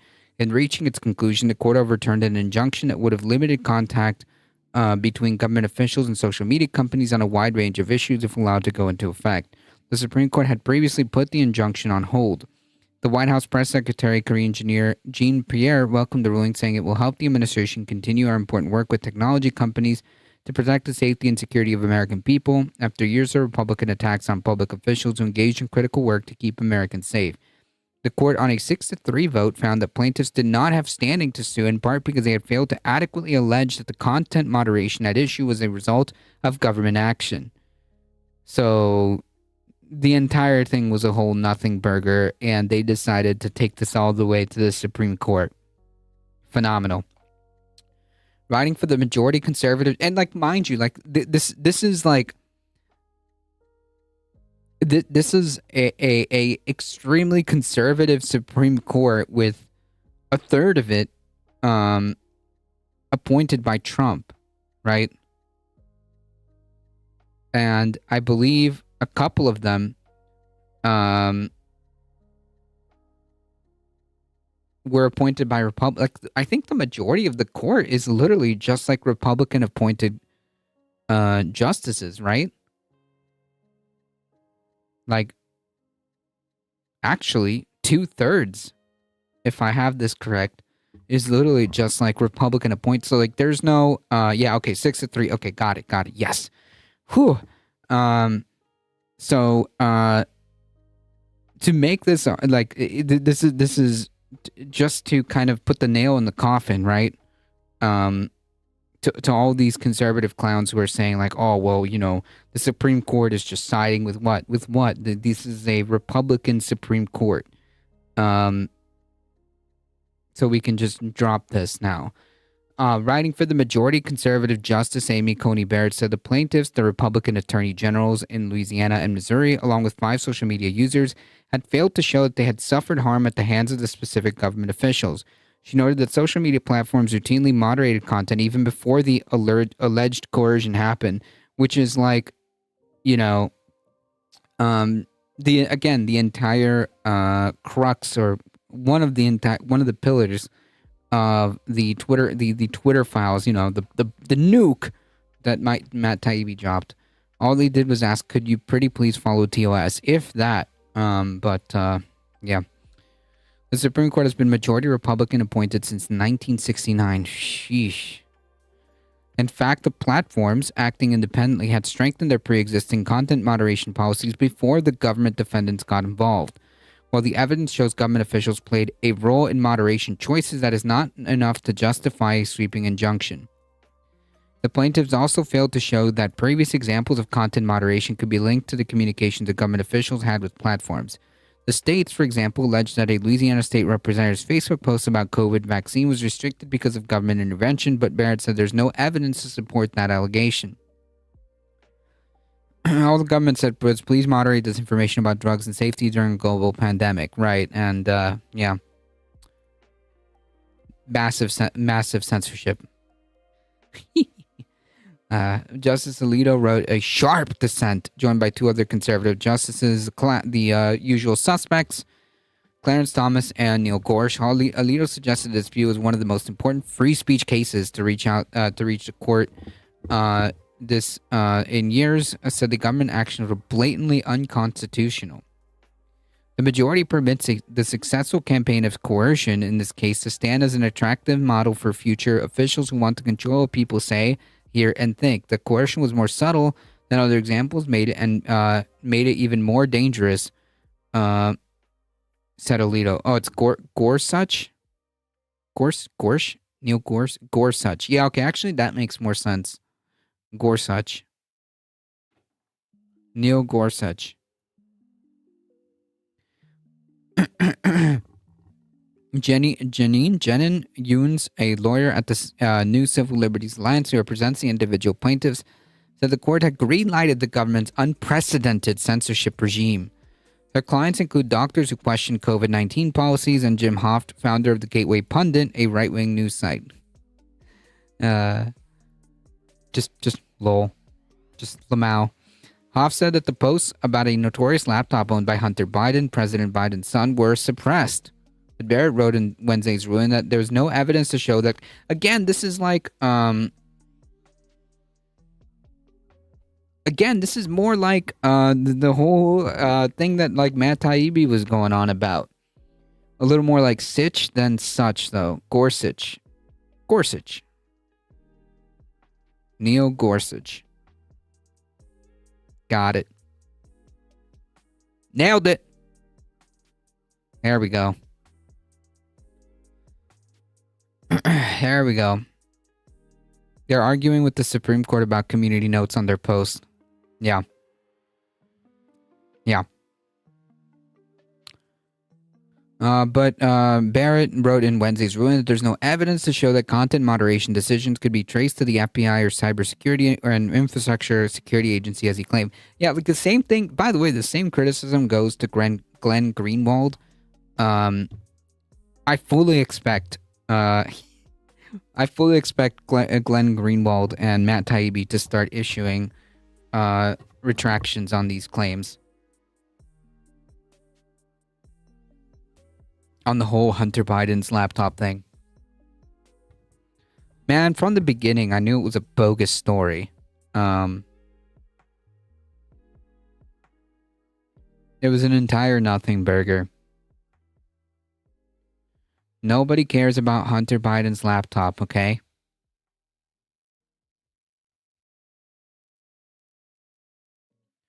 Barrett pointed out that Hoff cited an alleged censored post written by his brother, not one he wrote himself, which was another reason he could not show harm. Yeah, like, that's so, like, man, that's such BS. Like, you're up in front of the Supreme Court alleging censorship, but the alleged incident didn't even happen to you. And if it did happen, if it actually happened, then why isn't your brother in front of the Supreme Court, right?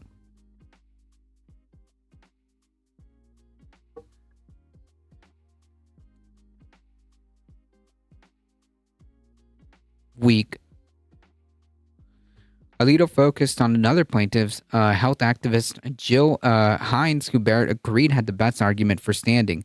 Hines was subject to content moderation by Facebook over posts she wrote questioning pandemic health guidance, including the use of vaccines, at a time the government is communicating with social media companies on the spread of misinformation. She also reposted content from vaccine skeptic and independent presidential candidate and laughable clown Robert F. Kennedy Jr. Right, so again, like, what does this have to do with government directly censoring this person? Communicating with all social media companies about potential misinformation is not the same as you need to take action. Right? Because like all these private entities could have just been like, okay, and then not done anything. Right? No brainworm dormitory. She was the magnetism girl, I think, claimed that the vaccines made us magnetized and vulnerable to 5G. Phenomenal. Phenomenal. Man. Send in their best. Alito wrote that it is reasonable to infer that efforts of the federal officials affected at least some of Facebook's decision to censor Hines. Okay, but we're not inferring. We're not dealing in inferences. What can you prove with cold hard facts that the government specifically had a direct hand in censoring people? A Justice Department spokesman declined for comment. The plaintiffs filed the underlying lawsuit alleging U.S. government officials went too far in putting pressure on platforms to moderate content. The lawsuit concluded various claims relating to activities that occurred in 2020 and before, including efforts to deter the spread of false information about COVID and the presidential election. Donald Trump was president at the time, but the district court ruling focused mainly on actions taken by the government after Joe Biden took office in 2021. In July of last year, Louisiana-based U.S. District Judge Terry Daughtry barred officials from communication of any kind with social media companies, urging, encouraging, pressuring, or inducing in any manner the removal, deletion, or suppression or reduction of content containing protected free speech. The New Orleans-based Fifth Circuit Court of Appeals later narrowed the scope of Daughtry's injunction, but the appeals court still required the White House, FBI, and top health officials not to coerce or significantly encourage social media companies to remove content that the Biden administration considered misinformation. The case is one of two that the justices decided this term on the practice known as jawboning, in which the government leans on private parties to do what it wants, sometimes with the implicit threat of adverse consequences if demands aren't met. In other cases, the court ruled in favor of the NRA, which claims that the New York State official unlawfully pressured companies to cease doing business with gun rights groups. Those challenging the government's action say that in each case there was a violation of the Constitution's First Amendment, which protects free speech rights. Alex Abdo, litigation director of the Knight's First Amendment Institution at Columbia University, which has raised concern about the dangers of jawboning, said the court missed an opportunity to clarify the law on the issue. The platforms are attractive targets for official pressure, and so it's crucial that the Supreme Court clarify the line between permissible attempts to persuade and impermissible attempts to coerce. This guidance should have been especially valuable in the months leading up to the election. Right, but the problem here, as Moonjari has pointed out, is that you would need to prove coercion. Like, where is the cold, hard facts? Where's the cold hard evidence that there was direct coercion, specifically with the intent, or I guess specifically with the hope of silencing people's speech, right? And the Supreme Court has said no, actually.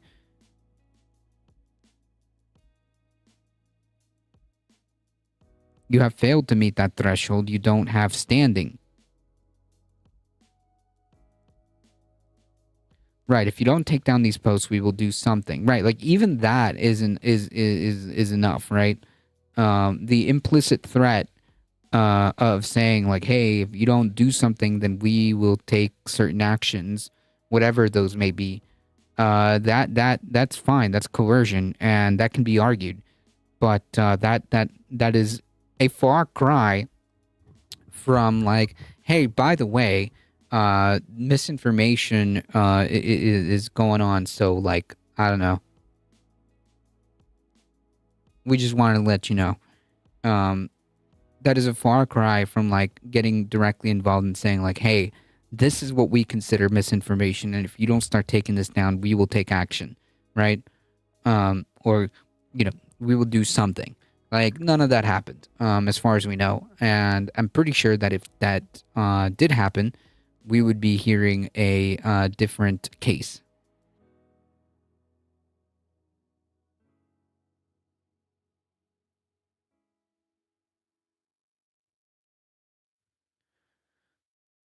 Continuing on with Supreme Court decision, Supreme Court acknowledges accidentally, oopsies, posting Idaho abortion case document that may preview the narrow Biden admin win.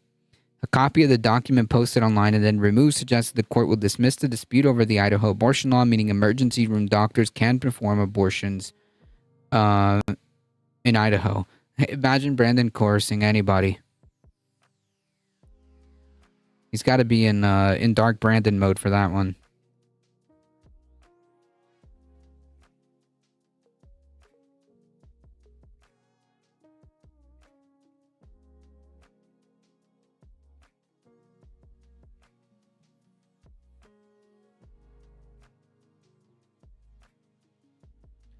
The Supreme Court on Wednesday, today, acknowledged that it inadvertently posted an online document related to a pending abortion case, which was obtained by Bloomberg Law before it was removed from the website. Screenshotted.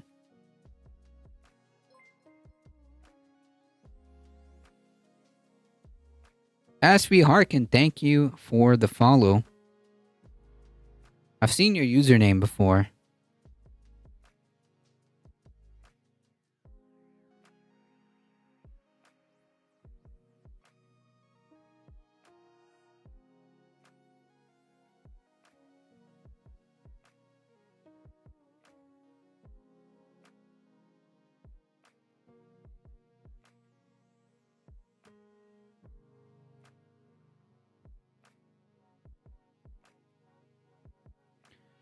I'm not kidding around here. This is serious, my Biden. This is serious. I'm not kidding around here.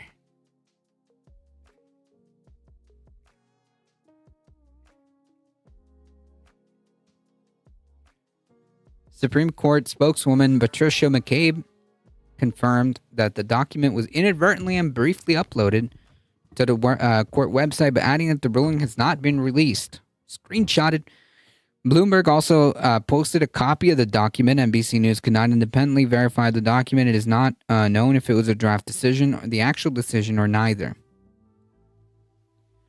The court appears to allow emergency room doctors in Idaho to perform abortions in certain situations, according to a copy of the decision, Bloomberg reported.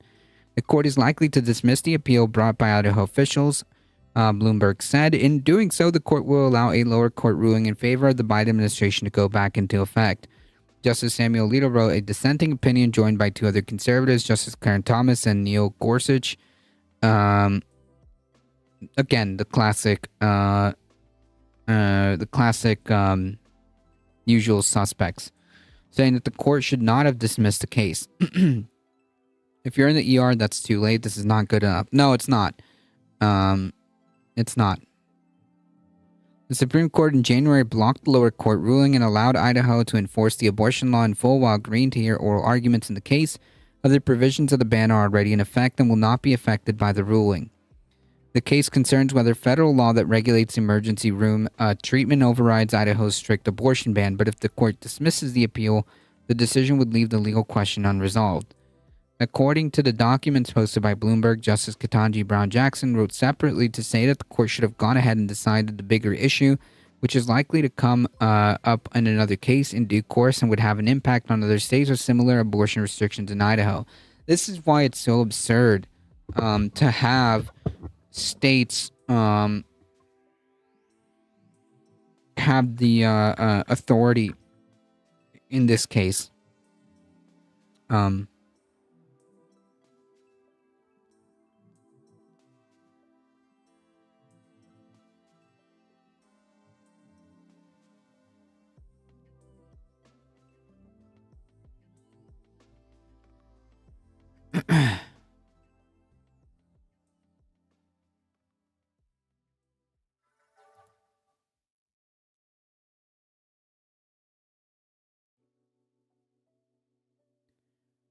Thank you for the follow. I appreciate it. I always wanted to say that.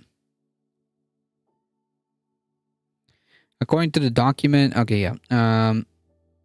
today's decision is not a victory for pregnant patients in Idaho. It is delay, she wrote, according to the document. While this court dawdles and the country waits, pregnant people experiencing emergency medical conditions remain in precarious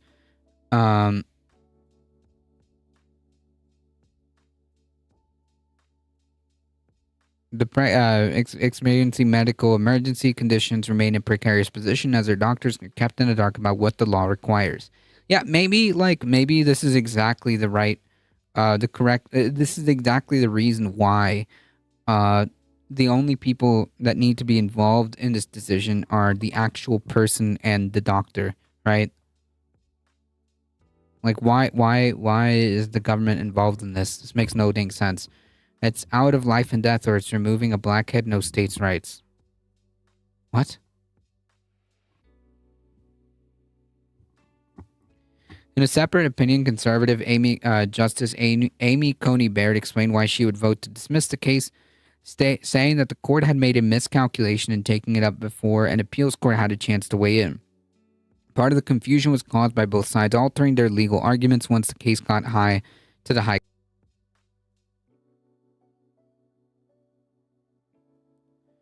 Idaho's law says anyone who performs an abortion is subject to criminal penalties, including up to 5 years in prison. Healthcare professionals found to have violated the law can lose their professional licenses. The federal government sued, leading to a federal judge in August of 2022 to block the state from enforcing provisions concerning medical care that is required under the Federal Emergency Medical Treatment and Labor Act, or EMTALA. The 1986 law mandates that patients receive appropriate emergency room care. The Biden administration argued that care should include abortions in certain situations when a woman's health is imperiled, even if death is not imminent. The Supreme Court is due to issue rulings on Thursday and Friday as it reaches the end of its current term. The abortion case is one of 12 argued cases yet to be decided. One of the more notable cases that we will be pending is the presidential immunity case. So we'll definitely be awaiting that one as well.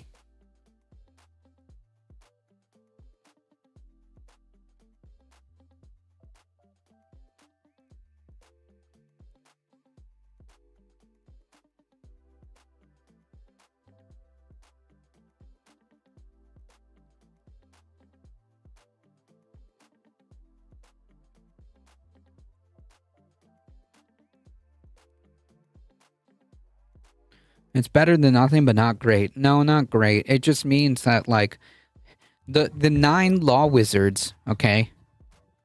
The 9 law wizards have deemed you worthy, okay, of emergency medical care, okay? The 9 law wizards have deemed you worthy of emergency room care. Maybe they want to go hardline after the election. Quite possible. Quite possible. I see what you did there. I see what you did there. I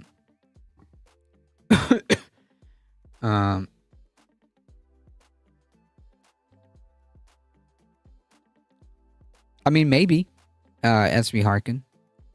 Maybe. Maybe after the election, we'll get garbage. Well, we have been getting garbage rulings, but not all of them. Not all of them coming from the Supreme Court have been garbage rulings, but who knows? Maybe you're right. Depends on who's in charge. Maybe that may also be the case.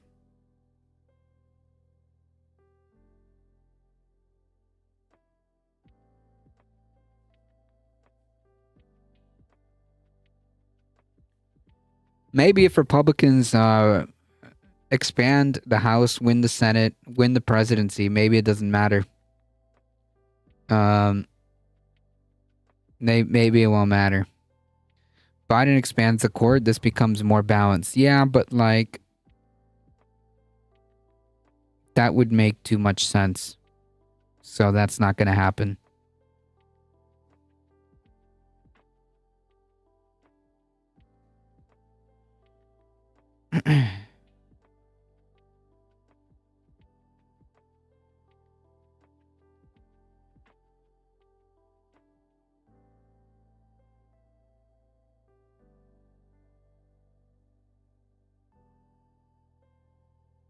We have 13 districts and 9 justices.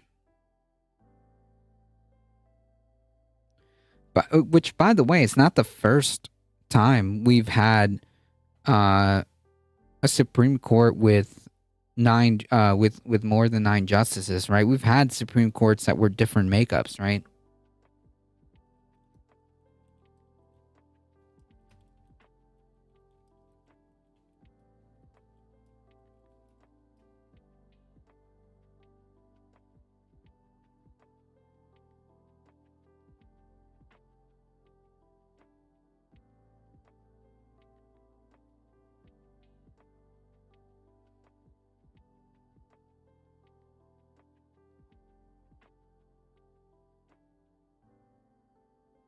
I cannot remember dates due to smoking too much reefer. I mean, like, I think at one point there have been, okay, so from what I'm looking at, there have been there have been smaller Supreme Courts, and there have been 10.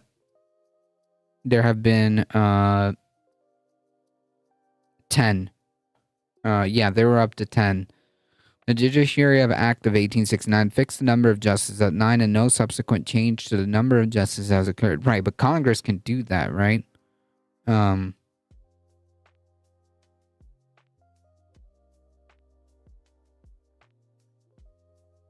Congress can do that.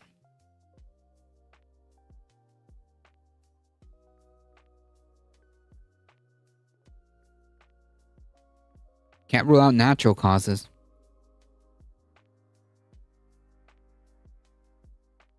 Theoretically.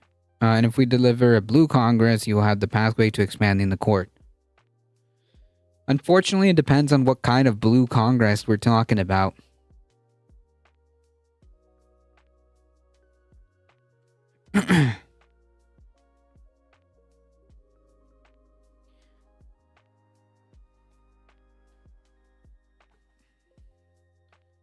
But with no motivation to do things, that makes sense. Yeah, like, so a lot of things have to happen for that even to be a possibility. Like, first of all, Joe Biden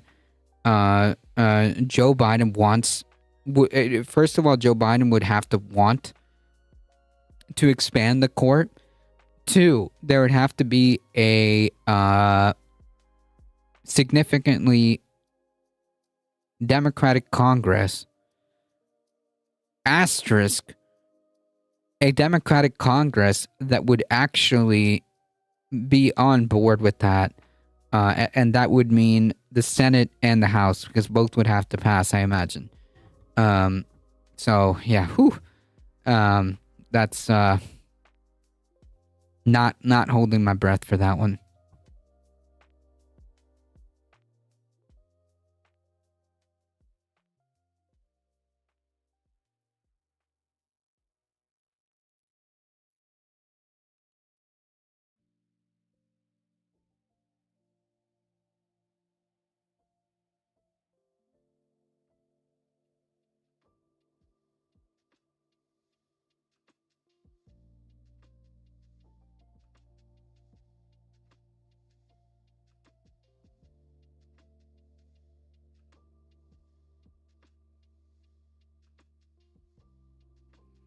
Your face would be as purple as your yes, your hoodie. True. They're trying to purge progressives. Yep. And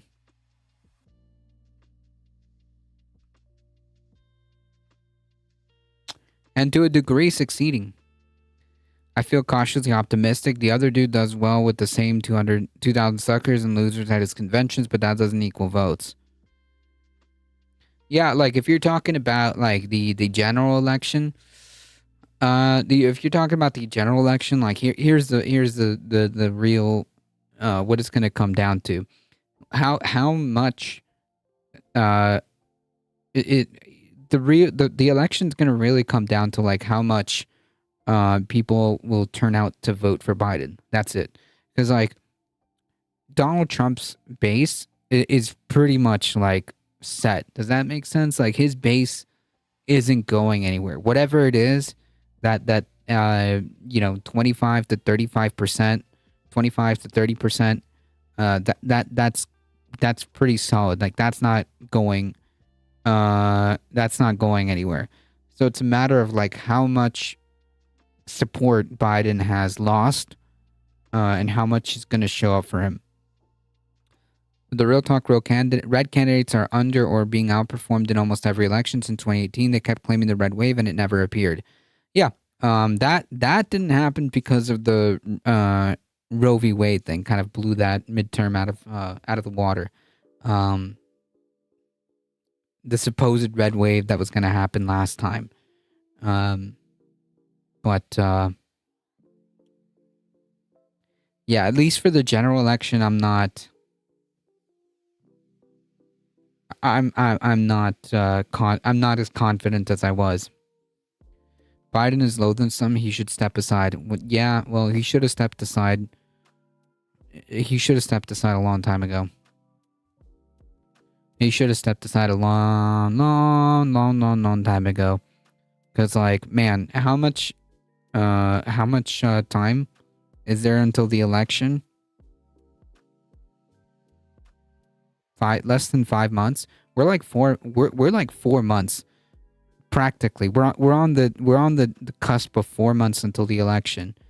Yeah, it's kind of Trump endorsed candidate is the kiss of death. That's true. That's true.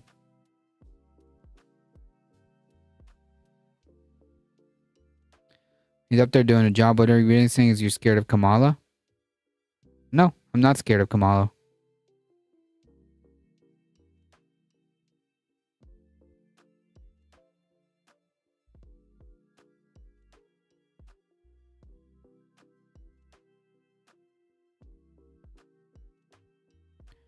She's not the one running.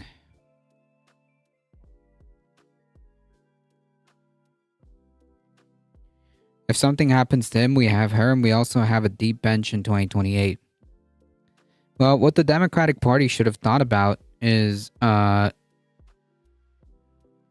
instead of rerunning Biden, they should have had a robust selection of candidates, and we should be right now ending a very contentious primary. Like we should be battling it out right now in the primaries. But yeah, I don't know. Not a great choice. Disastrous strategy. And it could cost the general election.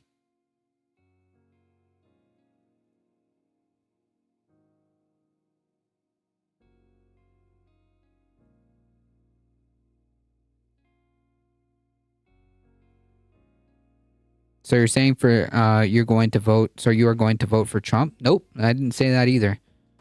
No, I do not advocate for voting for Trump. I'm ostentiously anti-fascist. No, I'm not advocating for people to vote for Trump. No, that's not a thing that I will support.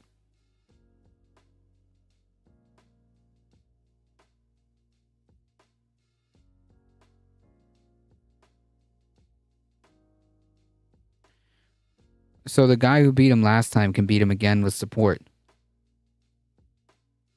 2020 was a completely different election than this one. And you're right, he needs support, which he's losing. He needs support, which he is losing, and it is up to him. To garner that support that won him 2020. Like, 2020 was an unprecedented election. 2020 was an unprecedented election in terms of turnout. That's a completely different beast altogether. That is a completely different election than even 2016. That is a completely different election in 2016. That is a completely different election than what we're going to see in 2024. People are voting uncommitted for a reason, right? They're trying to tell him, yo, you're losing support that you're from your own base that you need to win these very crucial states. And it's just, the math ain't mathin'. Fast GOP are foolish to think that they can control Trump. At this point, they are Trump. At this point, the GOP is Trump, right? The Republican Party is Trump. It's just a fascist party. No doubt about it. I mean, like, even through and through, from the low to the state level to the federal level, it's just MAGA. It's just fascist. That's why MAGA took over the Federalist Society and came up with the plan. The 2025, yeah. I'm worried about Project 2025. He's a dog off leash, but they have plans. Yeah, right. Like, it's not Trump. Trump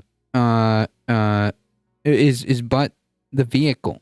Trump is going to be the vehicle. Trump is going to be the vehicle. And the people who created Project 2025 learned from the mistakes of the first Trump presidency. The people, the Heritage Foundation, and all these far right ghouls learned from the mistake of 2016 of the first Trump administration, and I think they're a little more prepared. I'm not saying that they're going to be able to activate or complete everything from Project 2025, but I think they're a little bit more. They're a little bit more focused this time, and it's not good. It's not great. It's not good. Yeah, very capable people. The people that made Project 2025, yeah, they thought about it. It is the Heritage Foundation with like 50 other conservative organizations. It is literally all hands on deck for those people. They got everybody. They're not playing around this time. Whether or not, or rather, how much of that are they going to be able to be accomplished? Are they going to able to get accomplished should Trump win the presidency? I don't know.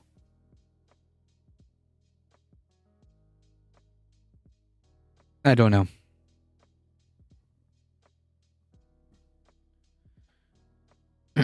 So wild card to be worse than 2025.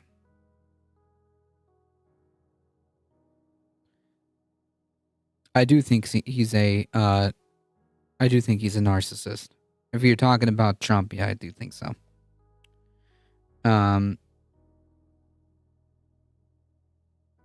He was that last presidency. He's not gotten more capable, but less so.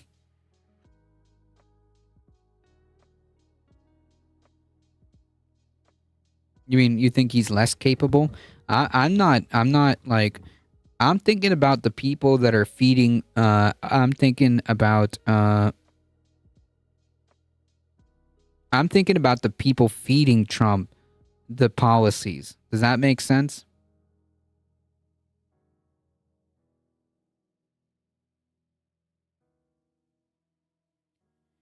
I'm thinking about the people feeding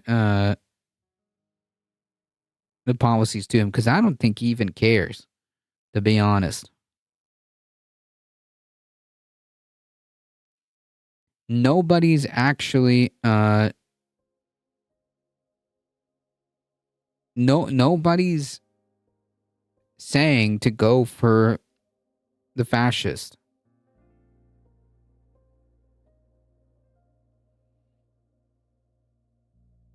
Nobody's saying to go for the fascist. You're punching at you're punching at shadows. You're fighting shadows.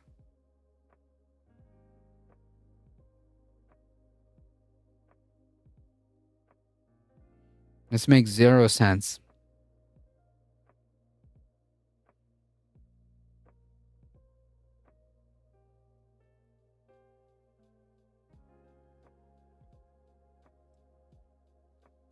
This makes zero sense.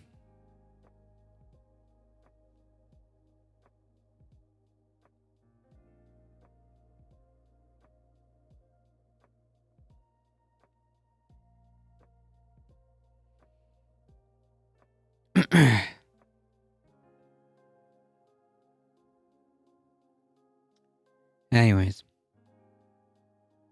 Yeah, I just don't buy this argument. I don't buy the argument that because you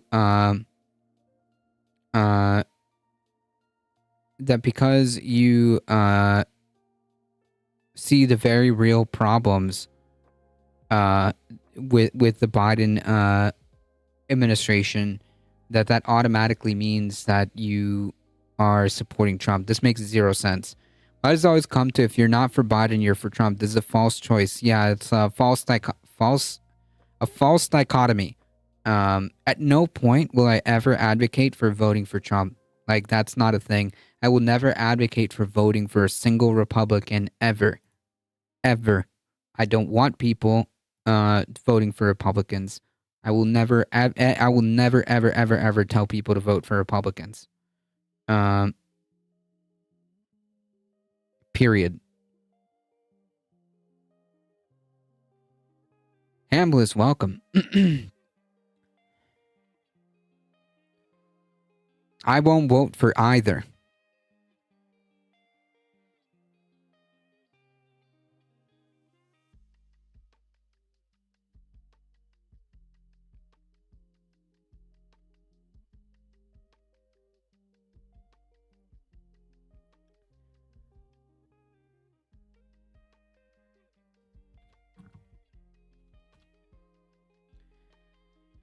Anyways, it just doesn't make any sense.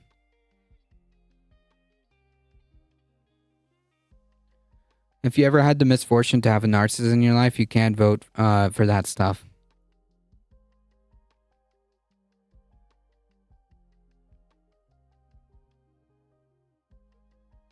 I'm not, like, I didn't even tell people I can't vote for someone complicit in a genocide. I'm not even telling people who you should vote for. But I'm definitely going to tell you that there's no reason on this, there's no reason on God's green earth why you should ever vote for a Republican.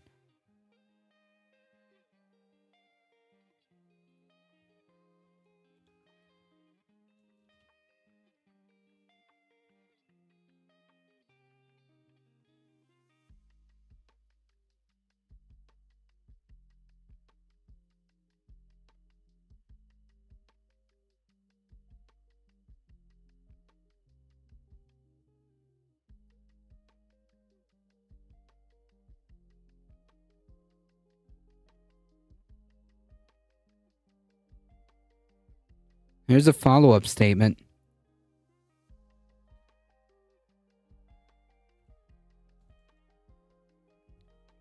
I'm also not going to tell people to stay home.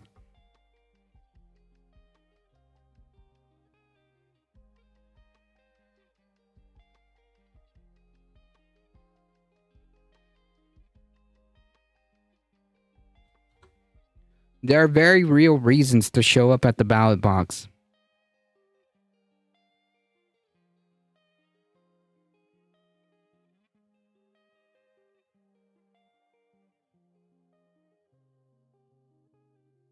There are states that are having abortion initiatives, ballot initiatives.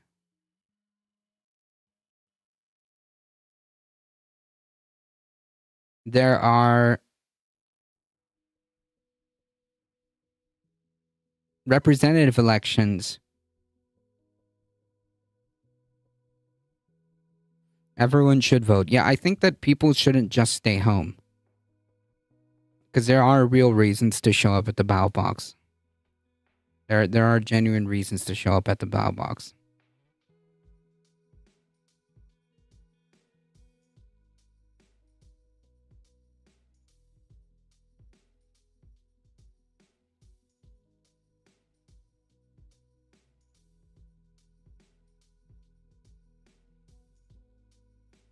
At some point, you have to take a moral stand. You can't go down this lesser evil road too far. Or you can go down this lesser evil road too far.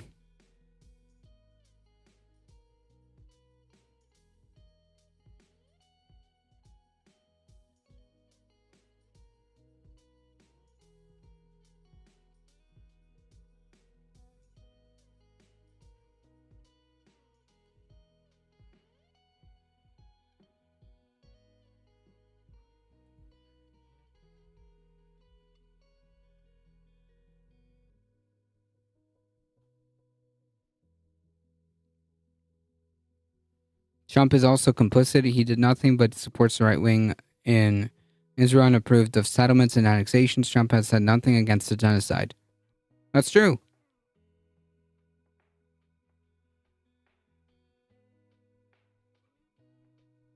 On that end, there will be fundamentally no. On that, there will be fundamentally no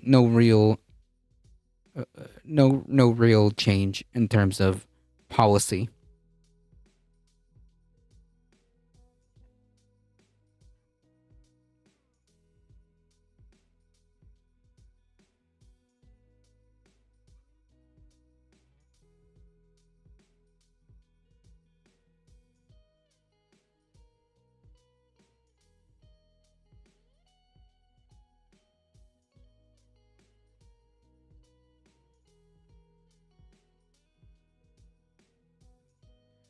It takes a second Trump presidency to wake up. It may take a second Trump presidency to wake up the liberals. I hope not, but if so, it's a self-inflicted wound.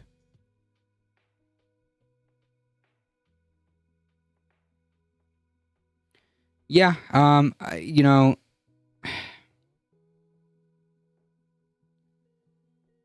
If Biden loses, it'll be his fault. Okay?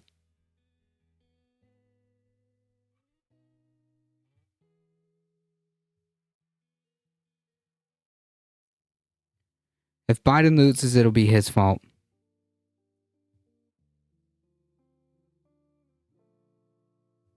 I don't want to hear it.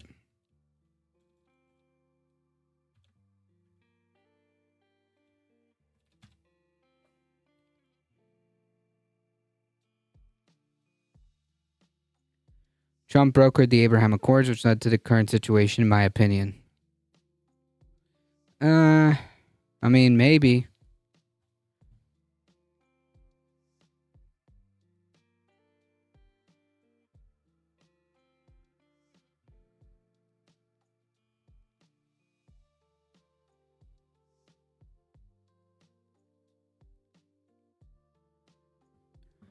All right, folks, it's time.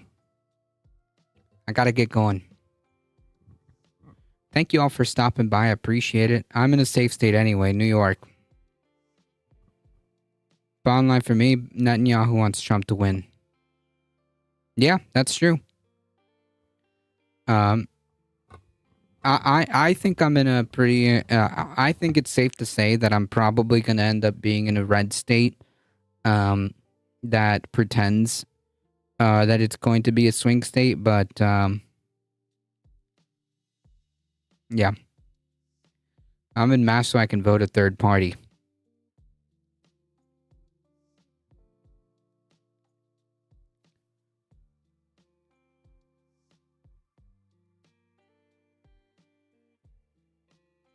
Orange. Yeah, I'm gonna stop calling them red states. I'm just gonna call them orange states. Yeah, I live in an orange state. Remember, watch party tomorrow night. Yes, if you want to join the Discord, you can. Hit !Discord. Join. We'll be there at 9 p.m. Eastern time. Again, the plan for tomorrow will be to go through the headlines and take a break. And then hit the play button on Discord.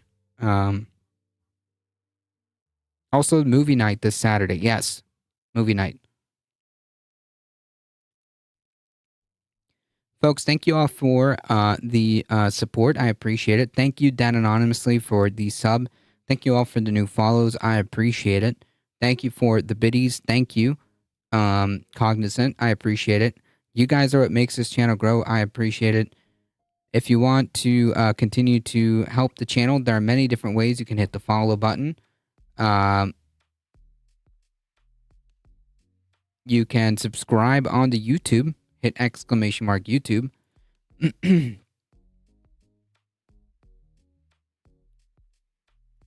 Join the Discord, folks. And if you want to support the channel, consider going to the merch store.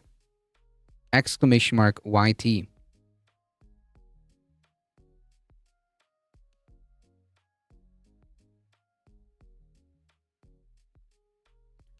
Thank you, Heat. Thank you, Michael Hassler, for modding the chat. I appreciate it. As always, folks, please stay safe. Please take care of each other. I love y'all, and I hope to see you guys in the next one tomorrow. 5 p.m. Eastern time for a short stream. See ya!